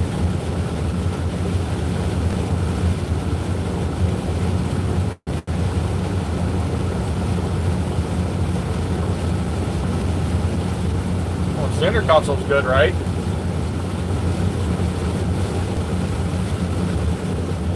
Damn it. Go steal it out of another vehicle. Well, not steal it, but you get the point.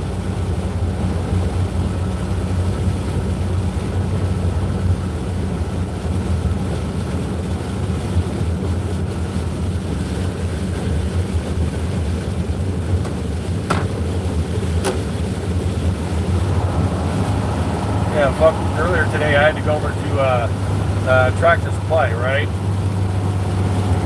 And I can't remember the name of the tool, but I think it's like D-ring or whatever it is. Basically, you push it into those two little holes, and you basically clamp down, whatever, and it pulls it in or pushes it out, whatever, and you can use it to remove those little clamps or whatever.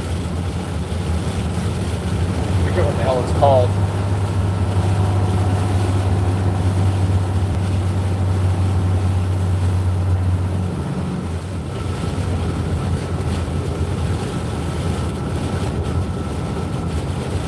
Yeah. Here, I'll send you a picture of what I'm talking about. Come on, you fucker. Focus. Focus, you fuck.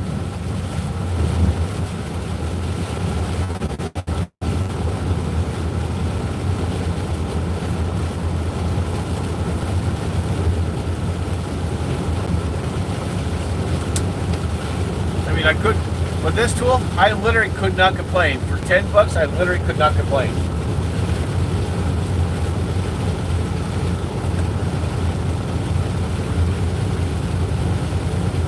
I think they're snap rings or whatever the fuck they're called.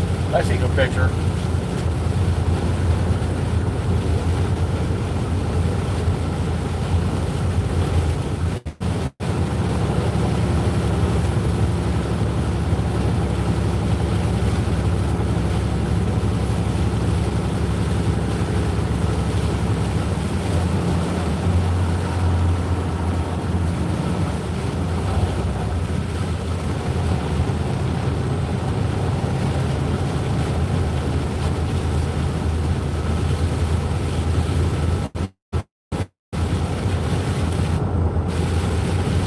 Alright, bye.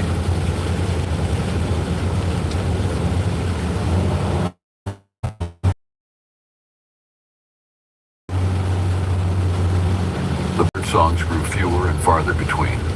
The air seemed to thicken, making each breath a conscious effort. And that feeling of being watched returned, prickling at the back of my neck. I found the old cabin easily enough. It looked even more decrepit than I remembered, as if it had aged decades in the months since I'd last seen it. The door hung open, swaying gently in a breeze I couldn't feel. With trembling hands, I pulled out my flashlight and stepped inside. The interior was exactly as I remembered it, dusty, cobweb-covered, frozen in time. But the journal was gone. In its place was a single sheet of paper, yellowed with age. On it, in spidery handwriting, was a single sentence. The Vranid watches. The Vranid waits. The forest remembers. A chill ran down my spine. I hadn't told anyone about the journal. How could this be here? That's when I heard it. A rustling from outside, too big to be a small animal. My heart began to race. Slowly, feeling as if I was moving through molasses, I turned towards the door. There, framed in the entrance, was a figure.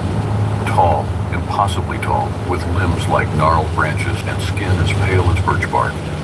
Its eyes, dark hollows in its face, fixed on me with an intelligence that was utterly alien, yet undeniably present.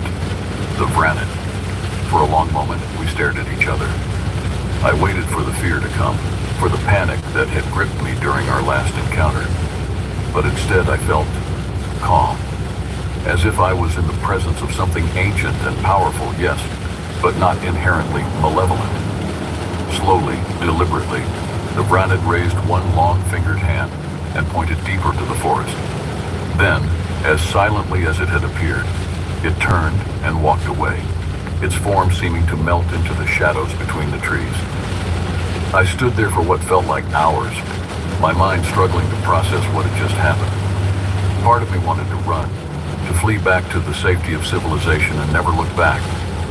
But a larger part, the part that had called me to the forest in the first place all those years ago, knew that I had to follow. Taking a deep breath, I stepped out of the cabin and into the deepening shadows of the forest. Whatever lay ahead, whatever truths I might uncover, I knew that my life would never be the same. The forest had called, and I had no choice but to answer. As I ventured deeper into the unknown, following the path the Vranid had indicated, I couldn't help but feel that I was walking into something far bigger than myself. The forest around me seemed to pulse with an energy I had never noticed before, as if it was alive and aware in a way I had never understood.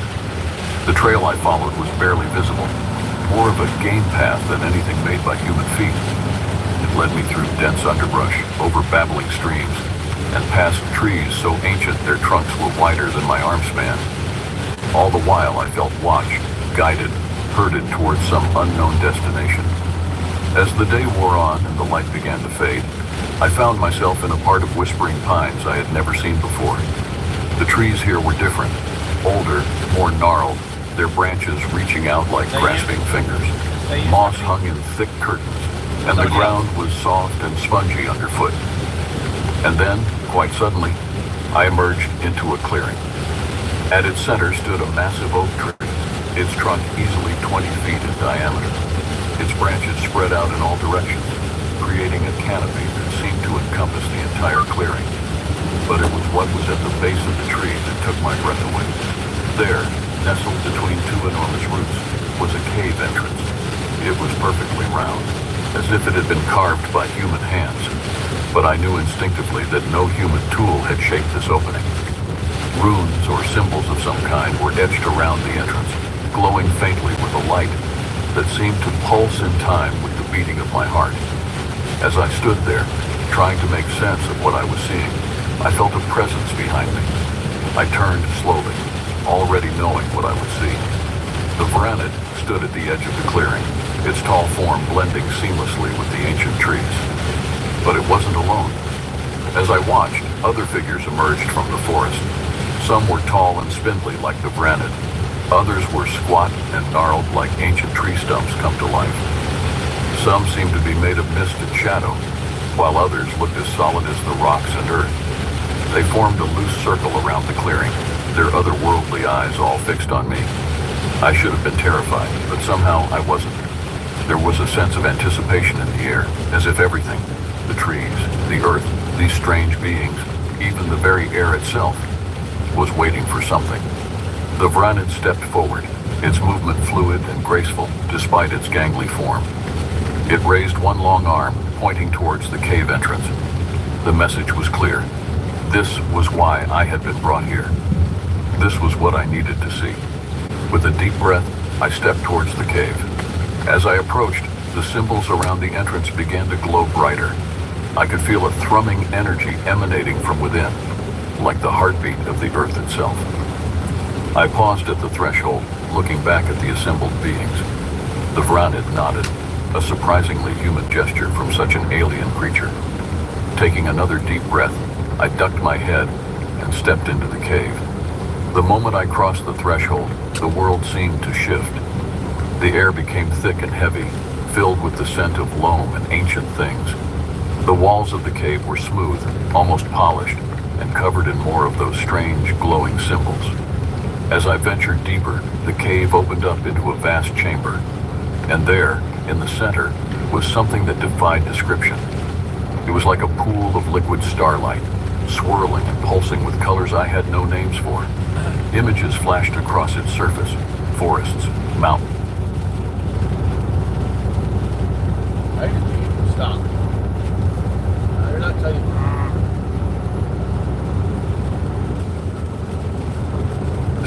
Mountains, deserts, oceans. I saw creatures both familiar and utterly alien. Civilizations rising and falling, the earth changing and evolving over eons. I understood then, in a moment of clarity that was both exhilarating and terrifying, what I was seeing. This was the heart of the forest, not just Whispering Pines, but all forests, all wild places. It was the wellspring of life itself, the source of the magic and mystery that humans had sensed in nature since the dawn of time. And the Vranid, the other beings I had seen, they were its guardians, ancient spirits of the natural world, that you, preserving and Stephanie? protecting this vital watching? force from those who would exploit or destroy it. I don't know how long I stood there, lost in the swirling visions of the pool. It could have been minutes or days, but eventually, I felt a gentle touch on my shoulder. The Vranid stood beside me, its hollow eyes somehow conveying a depth of emotion I hadn't thought possible. Slowly, reverently, it reached out and touched the surface of the pool. The liquid light clung to its fingers, and as I watched, it turned to me and gently pressed its hand to my forehead. In that moment, everything changed. Knowledge flooded into me. The language of trees, the songs of stones, the whispered secrets of the wind. I saw the world as the Vranid saw it, as a vast, interconnected web of life and energy. I understood the vital role that places like Whispering Pines played in maintaining the balance of the world. And I understood my part in it all, why I had been chosen, why I had been allowed to see these wonders. I was to be a bridge, a translator between the world of humans and the ancient spirits of nature. It was a responsibility both thrilling and terrifying. When the vision faded, I found myself back in the clearing, the first light of dawn breaking through the trees. The other beings were gone, but the Vranid remained. It nodded to me one last time, then turned and melted into the forest. I made my way back to the ranger station in a daze, my mind reeling from all that I had experienced. I knew that my life had irrevocably changed, that I could never go back to being the man I was before. In the years since that night, I've done my best to fulfill the role given to me. I returned to my job as a park ranger, but with a new purpose. I've become an advocate for conservation, using my experiences to help others understand the true value and wonder of our wild places. I've worked with scientists and researchers, bridging the gap between empirical knowledge and the ancient wisdom I was given. It hasn't been easy. Many still don't believe me, think I'm just a crazy old man with wild stories. But that's okay. I know the truth, and I do what I can to protect it. And sometimes, on quiet nights when the moon is full, I'll venture deep into the woods of Whispering Pines. There, in the shadowy spaces between the trees, I'll catch glimpses of tall, otherworldly figures. A reminder that the world is far more vast and mysterious than we can imagine, and that the wild places still hold secrets beyond our understanding. So the next time you're in a forest, and you feel that prickle on the back of your neck, that sense of being watched, remember my story. Remember that there are guardians in the wild places, ancient and powerful. They're watching, waiting, protecting the heart of nature itself. And who knows? Maybe, just maybe, they'll choose to reveal themselves to you too. But be warned, once you've seen the truth, there's no going back.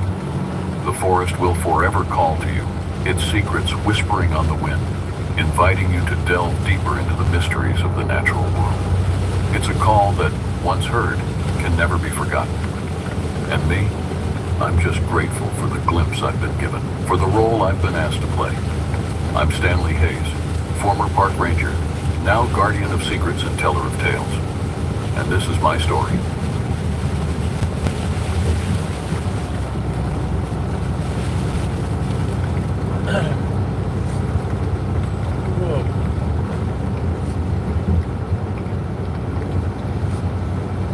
My name is George Wallace, and I am 68 years old.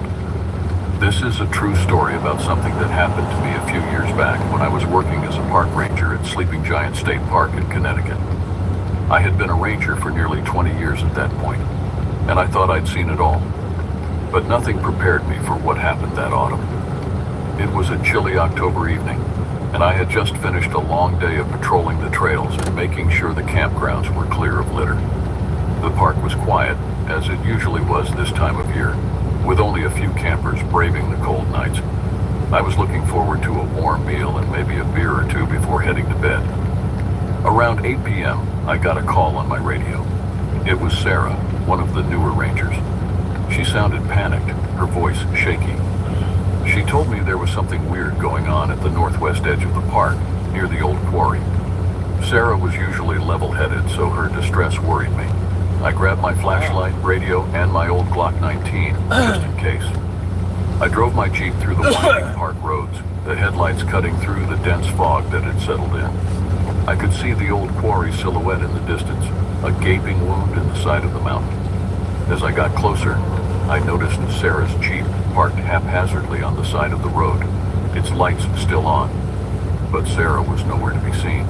I called out for her, but there was no response. The only sounds were the rustling of leaves and the distant hoot of an owl. I started to get a bad feeling in my gut. I decided to check the quarry, thinking maybe Sarah had gone inside to investigate something. The place had a reputation for being dangerous, especially at night. As I approached the entrance to the quarry, I noticed something odd. There were strange markings on the ground, like someone had been dragging something heavy. The marks led into the quarry, and despite every instinct telling me to turn back, I followed them. Inside, the air was damp and smelled of moss and wet stone. My flashlight flickered, casting long shadows on the rocky walls. I called out again, louder this time. "Sarah, you in here?" No answer. I moved deeper into the quarry, my hand on my gun. The dragging marks led to a narrow crevice in the rock face, a place I had never noticed before. The opening was just wide enough for a person to squeeze through. I hesitated for a moment, then pushed forward. The crevice opened up into a small cavern. The air here was different, colder, and with a strange metallic smell. My flashlight beam caught something reflective on the far wall. As I moved closer, I realized it was some kind of symbol etched into the rock. It looked ancient, a series of interlocking circles and lines that seemed to shift and move when I wasn't looking directly at them. I heard a faint noise, like a whimper coming from deeper in the cave. I moved forward cautiously, my heart pounding in my chest. As I rounded a corner, I saw Sarah huddled against the wall, her eyes wide with terror. "George, thank God," she croaked. "We need to get out of here. Now." I was about to ask her what happened when I heard another sound, this one much closer.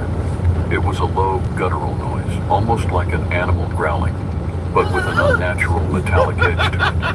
I spun around, and that's when I saw it. Standing in the shadows was a figure, tall and humanoid, but with features that were all wrong.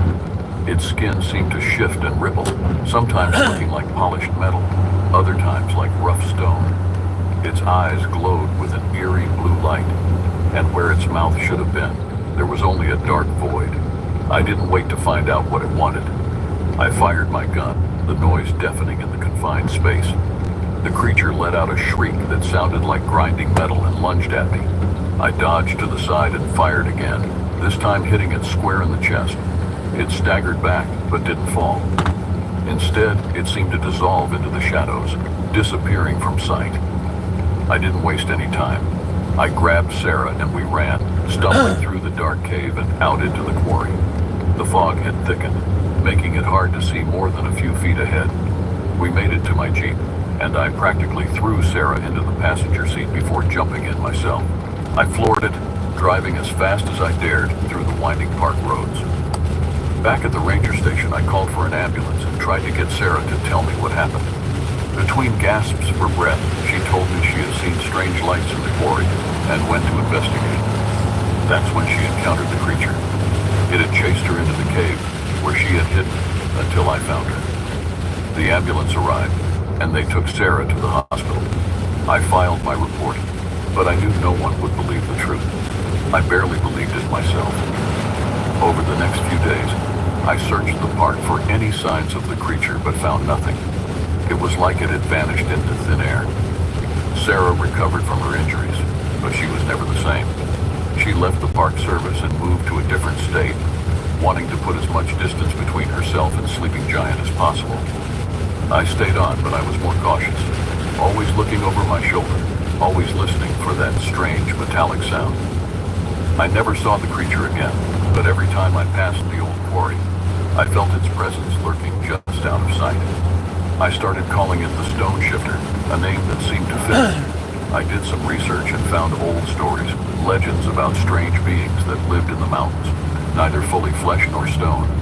Most people dismiss them as myths, but I knew better. About a year later, I was patrolling the park when I saw a light in the distance. It was coming from the direction of the quarry. My heart skipped a beat, and I felt a chill run down my spine. I hadn't been back there since that night with Sarah, but something compelled me to go now. I drove as close as I could and then continued on foot, moving quietly through the trees.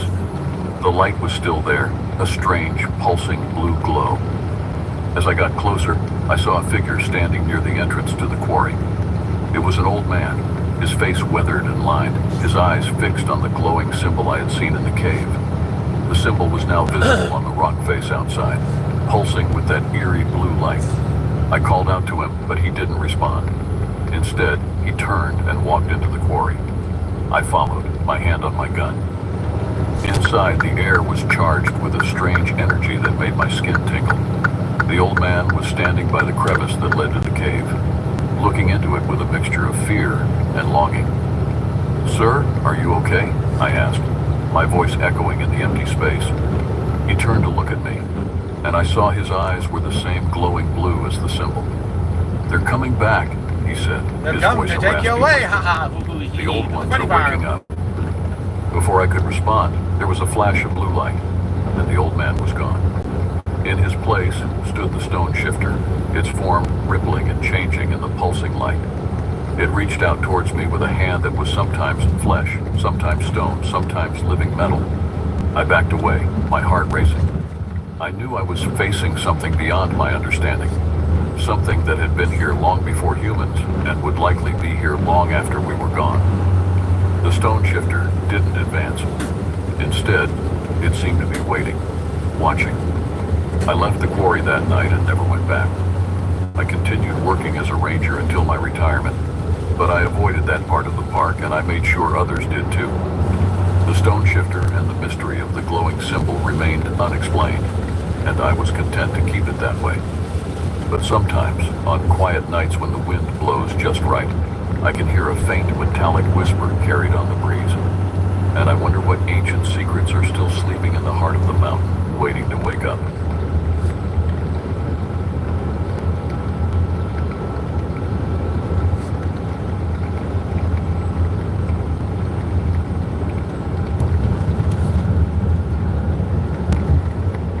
My name is Arthur Turner, and I am 74 years old. For the past 5 years, I've been working as a park ranger at Whispering Pines State Park in northern Minnesota. It's not the most exciting job in the world, but it suits me just fine. Most days, I spend my time making sure visitors follow the rules, picking up trash, and occasionally helping out lost hikers. The peace and quiet of the forest feels like home to me now.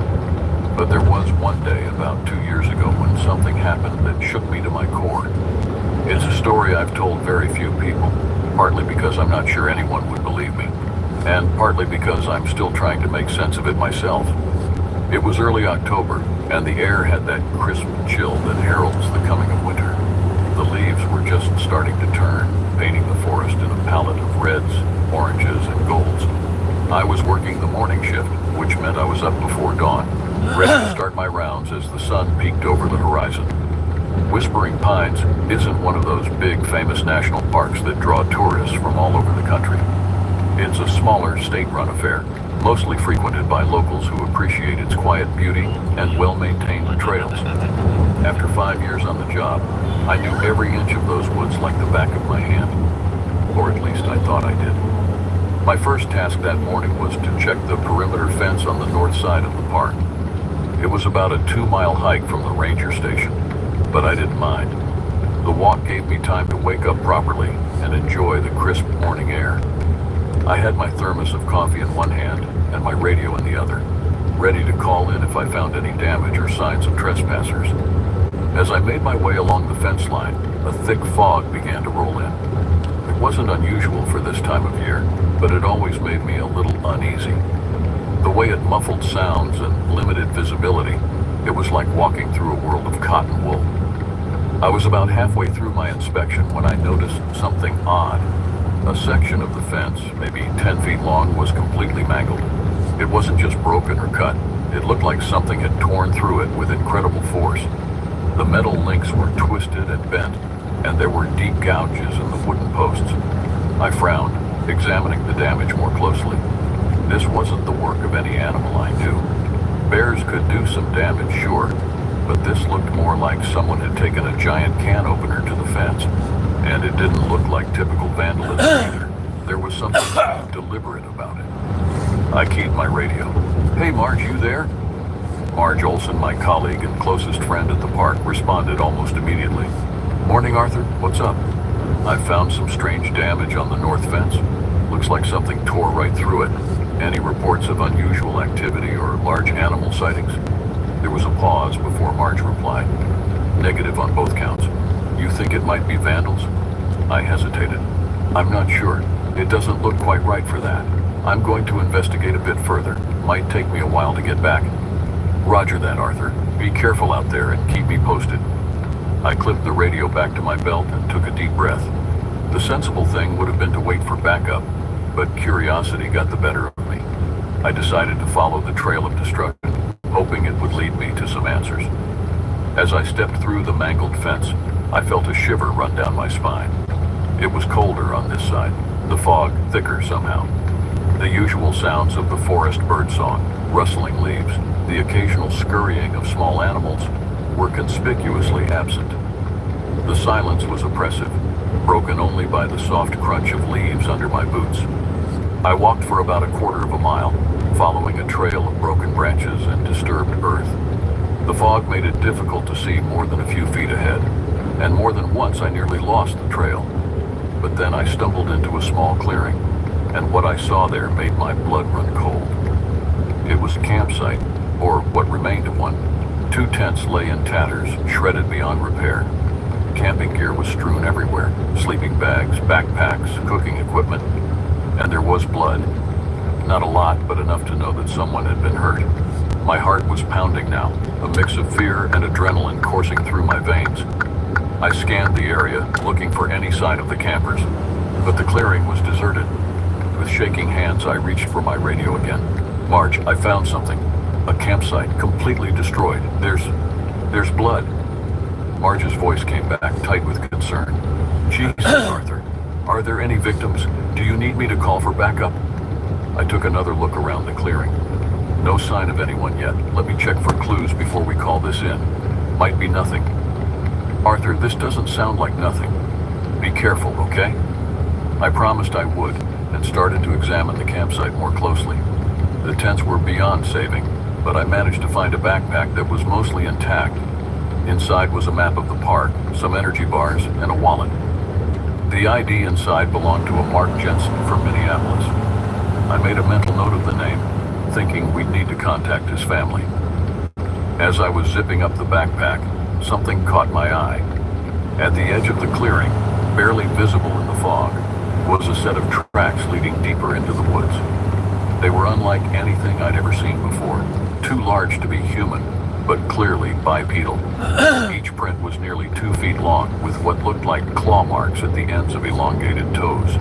Every instinct I had was screaming at me to turn back, to radio for help and wait for backup. But if there were injured campers out there, every minute could count. Against my better judgment, I decided to follow the tracks. The trail led me deeper into a part of the forest I'd rarely visited. The trees here were older, their gnarled branches reaching out like arthritic fingers. The fog seemed to cling to everything, turning the world into a gray, formless void. I could barely see the tracks now, relying more on intuition than sight to stay on the trail.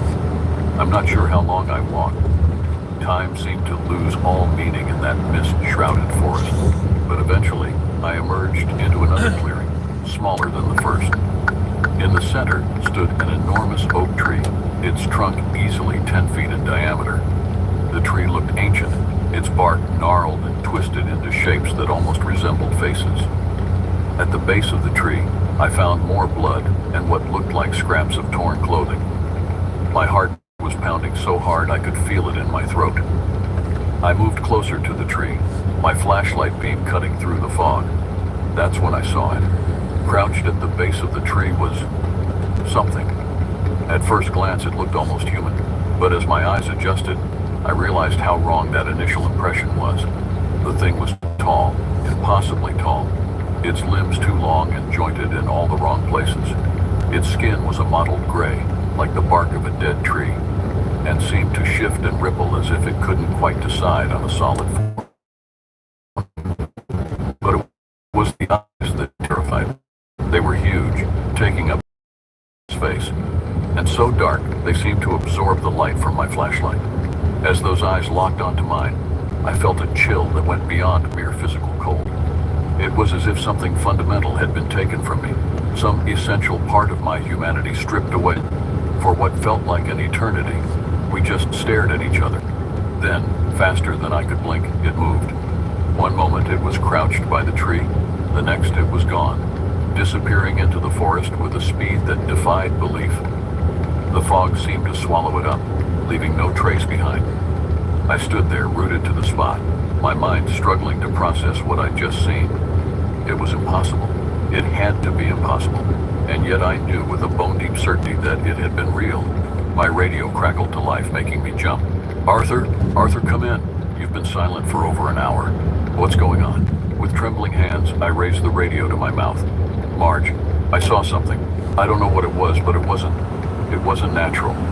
I'm heading back now. Arthur, you're scaring me. Just come back to the station. We'll call in the authorities and sort this out. I didn't need to be told twice. I turned and ran, no longer caring about stealth or tracking. I just wanted to get as far away from that clearing as I could. The fog seemed to clutch at me, branches reaching out to snag my clothes. But I pushed through it all. By the time I made it back to the ranger station, I was gasping for breath, my lungs burning. Marge was waiting for me, her face pale with worry. Arthur, what happened out there? You look like you've seen a ghost. I collapsed into a chair, trying to catch my breath. I don't know, Marge. Something attacked that campsite, and I think it hurt someone. I followed the tracks and I saw something, but it wasn't human.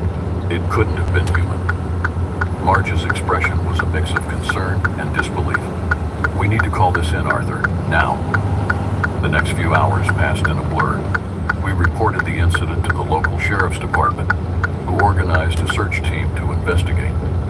They found the campsite just as I'd described it, and even some of the strange tracks I'd followed. But there was no sign of the creature I'd seen, nor any trace of the missing campers. The search went on for days, with teams combing every inch of the park. They found Mark Jensen's car in the parking lot, confirming that he and at least one other person had been in the park. But beyond that, it was as if they had vanished into thin air. I was questioned repeatedly by the sheriff's department and later by state investigators. I told them everything I'd seen, holding nothing back. I could tell from their expressions that they didn't believe me, at least not about the creature. They were more inclined to think that I'd stumbled upon some kind of animal attack, and that the stress and fog had played tricks on my mind.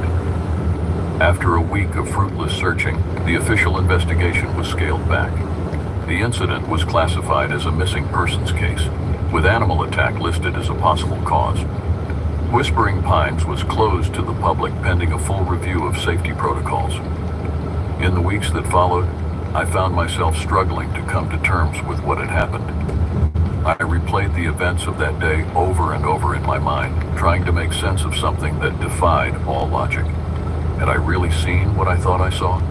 Or had fear and fog combined to create some kind of hallucination? Marge and I were reassigned to administrative duties while the park remained closed.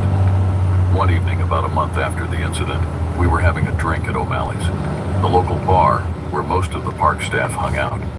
The conversation, as it often did these days, drifted back to that fateful day. You really think it was some kind of creature? Marge asked, nursing her beer. Not just a bear or something? I shook my head. I know what I saw, Marge. It wasn't any animal I've ever encountered. It was something else, something that doesn't belong in our world. Marge was quiet for a moment, then spoke in a low voice. You know, there are stories about these woods. Old stories, passed down by the Native American tribes that used to live here. They talk about a creature they called the Wendigo. I raised an eyebrow.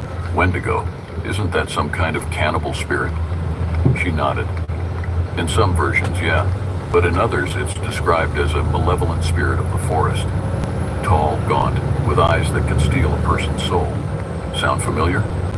A chill ran down my spine. You believe in that stuff? Marge shrugged. I didn't. But after it happened, I don't know, Arthur. Maybe there's some truth to the old legends.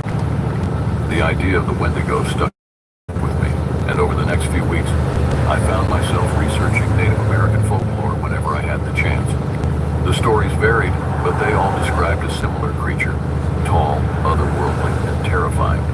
A hunter that preyed on the unwary, particularly those who ventured too far into its domain. Whispering Pines reopened to the public about 2 months after the incident. New safety measures were put in place, including a buddy system for hikers and more frequent patrols.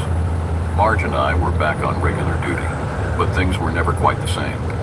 Every time I walked through those woods, I felt like I was being watched. The shadows seemed deeper, the silences more oppressive.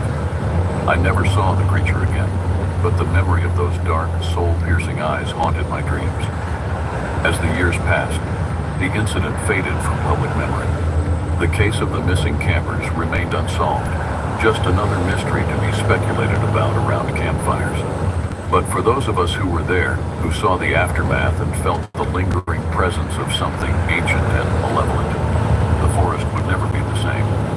I'm retiring next month, hanging up my ranger hat for good. Marge keeps telling me I should write a book about my experiences, but I'm not sure the world is ready for that story. Some things I've come to believe are better left in the shadows. But as I prepare to leave Whispering Pines for the last time, I can't help but wonder, what really happened that foggy October morning? What was the true nature of the creature I encountered? And most chillingly of all, is it still out there, waiting in the dark heart of the forest for its next unsuspecting victim? I don't have answers to these questions, and perhaps I never will. But I do know one thing for certain. The woods aren't as safe as they seem. There are things out there, things we don't understand and perhaps were never meant to. And sometimes it's better to leave them be, undisturbed in their ancient slumber. As for me, I'll be content to spend my retirement far from the deep woods, where the only shadows I need to worry about are those cast by the setting sun on my porch. But on quiet nights, when the wind whispers through the trees, I'll think back to that day at Whispering Pines, and I'll wonder about the secrets that still lurk in the heart of the forest.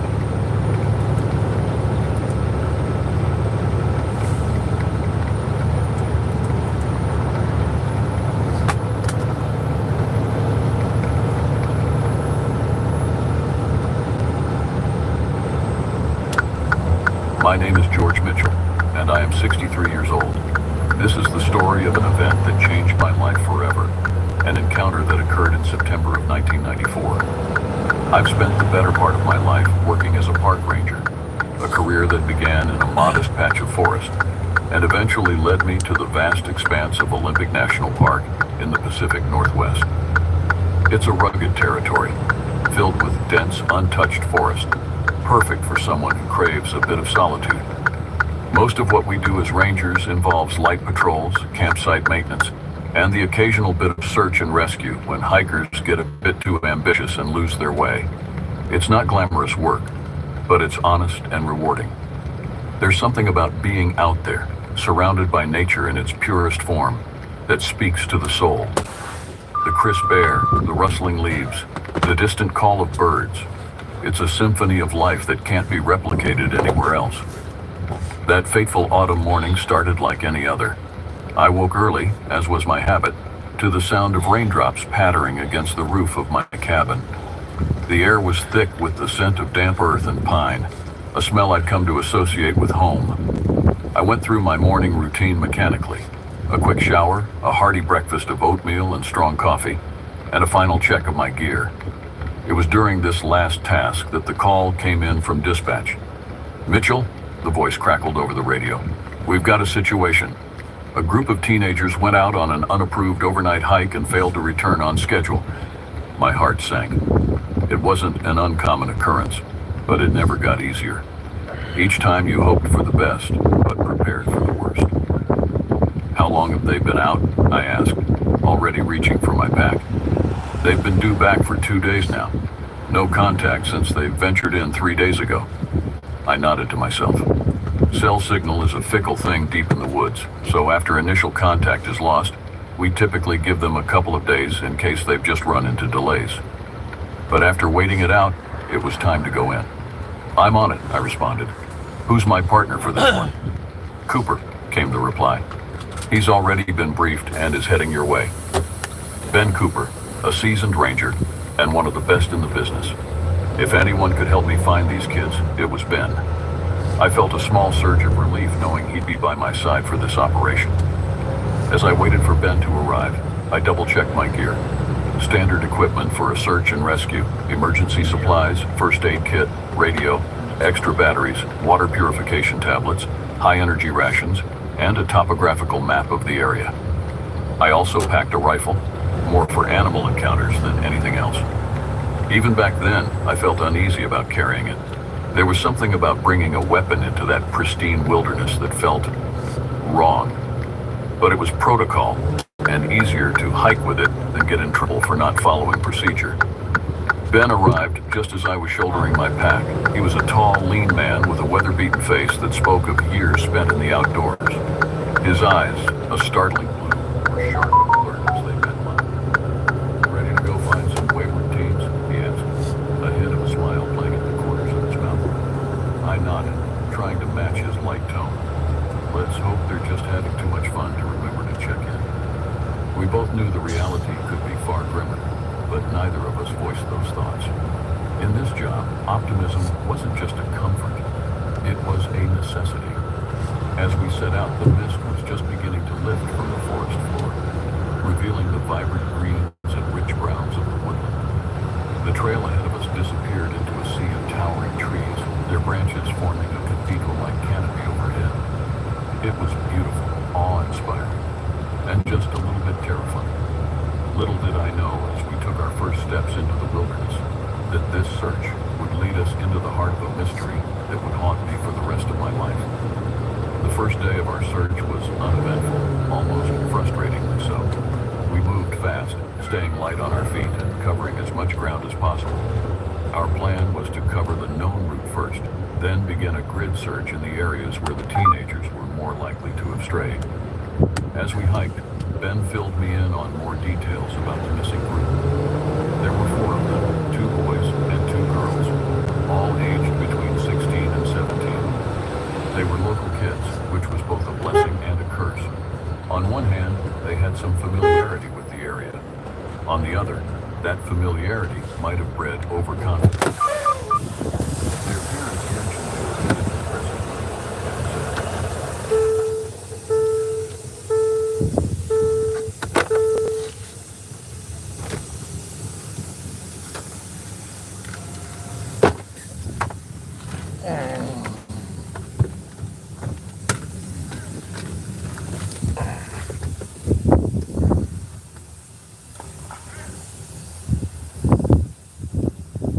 What? What door? 7? Here, take. Were you guys informed?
Calm down.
Oh, why in the hell would I do that? I know, why in the hell would I do that?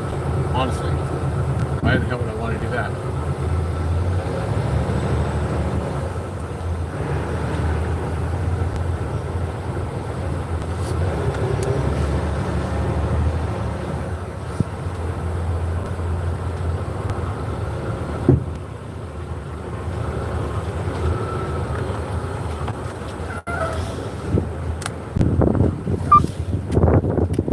Relax.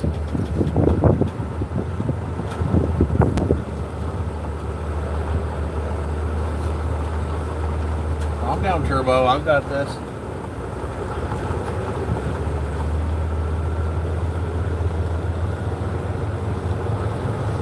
Keep pushing it. Keep pushing it.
stop it.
Wonderful. Perfect. If not, we're going to have to pick up the middle one and move it just a little bit forward.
This call is being recorded.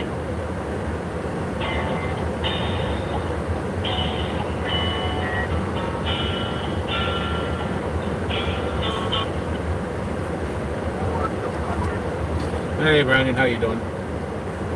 Hey, they said they're going to remove in the pictures that you saw those little boxes that were in the pictures, right? Yeah. They said they were removing those. They said that's about 5,000 pounds. Actually, they said 5,500, but still. And then we're going to take part of the load, move it further forward to hopefully get it under 40,000. Yeah. Corner guards. Take a new picture of it.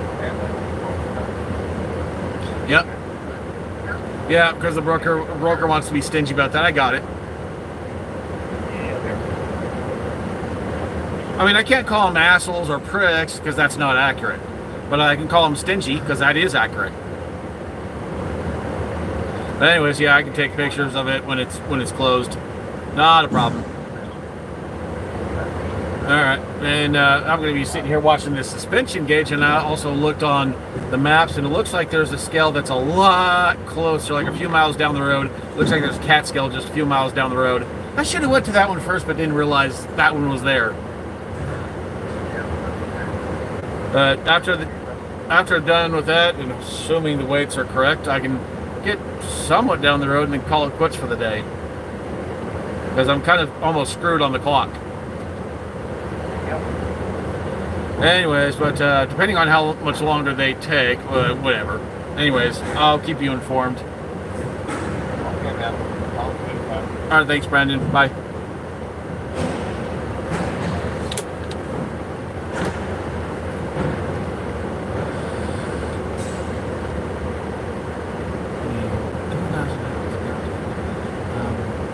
Move it forward, and that'll hopefully transfer more of the weight forward to where we can get the trailer under 40,000. Hopefully, that's the idea here. And then, like I said, there's a truck stop, supposedly with a cat scale, a few miles down the road. I'll get over to that and scale it there. And if we're still over, I'm coming back again.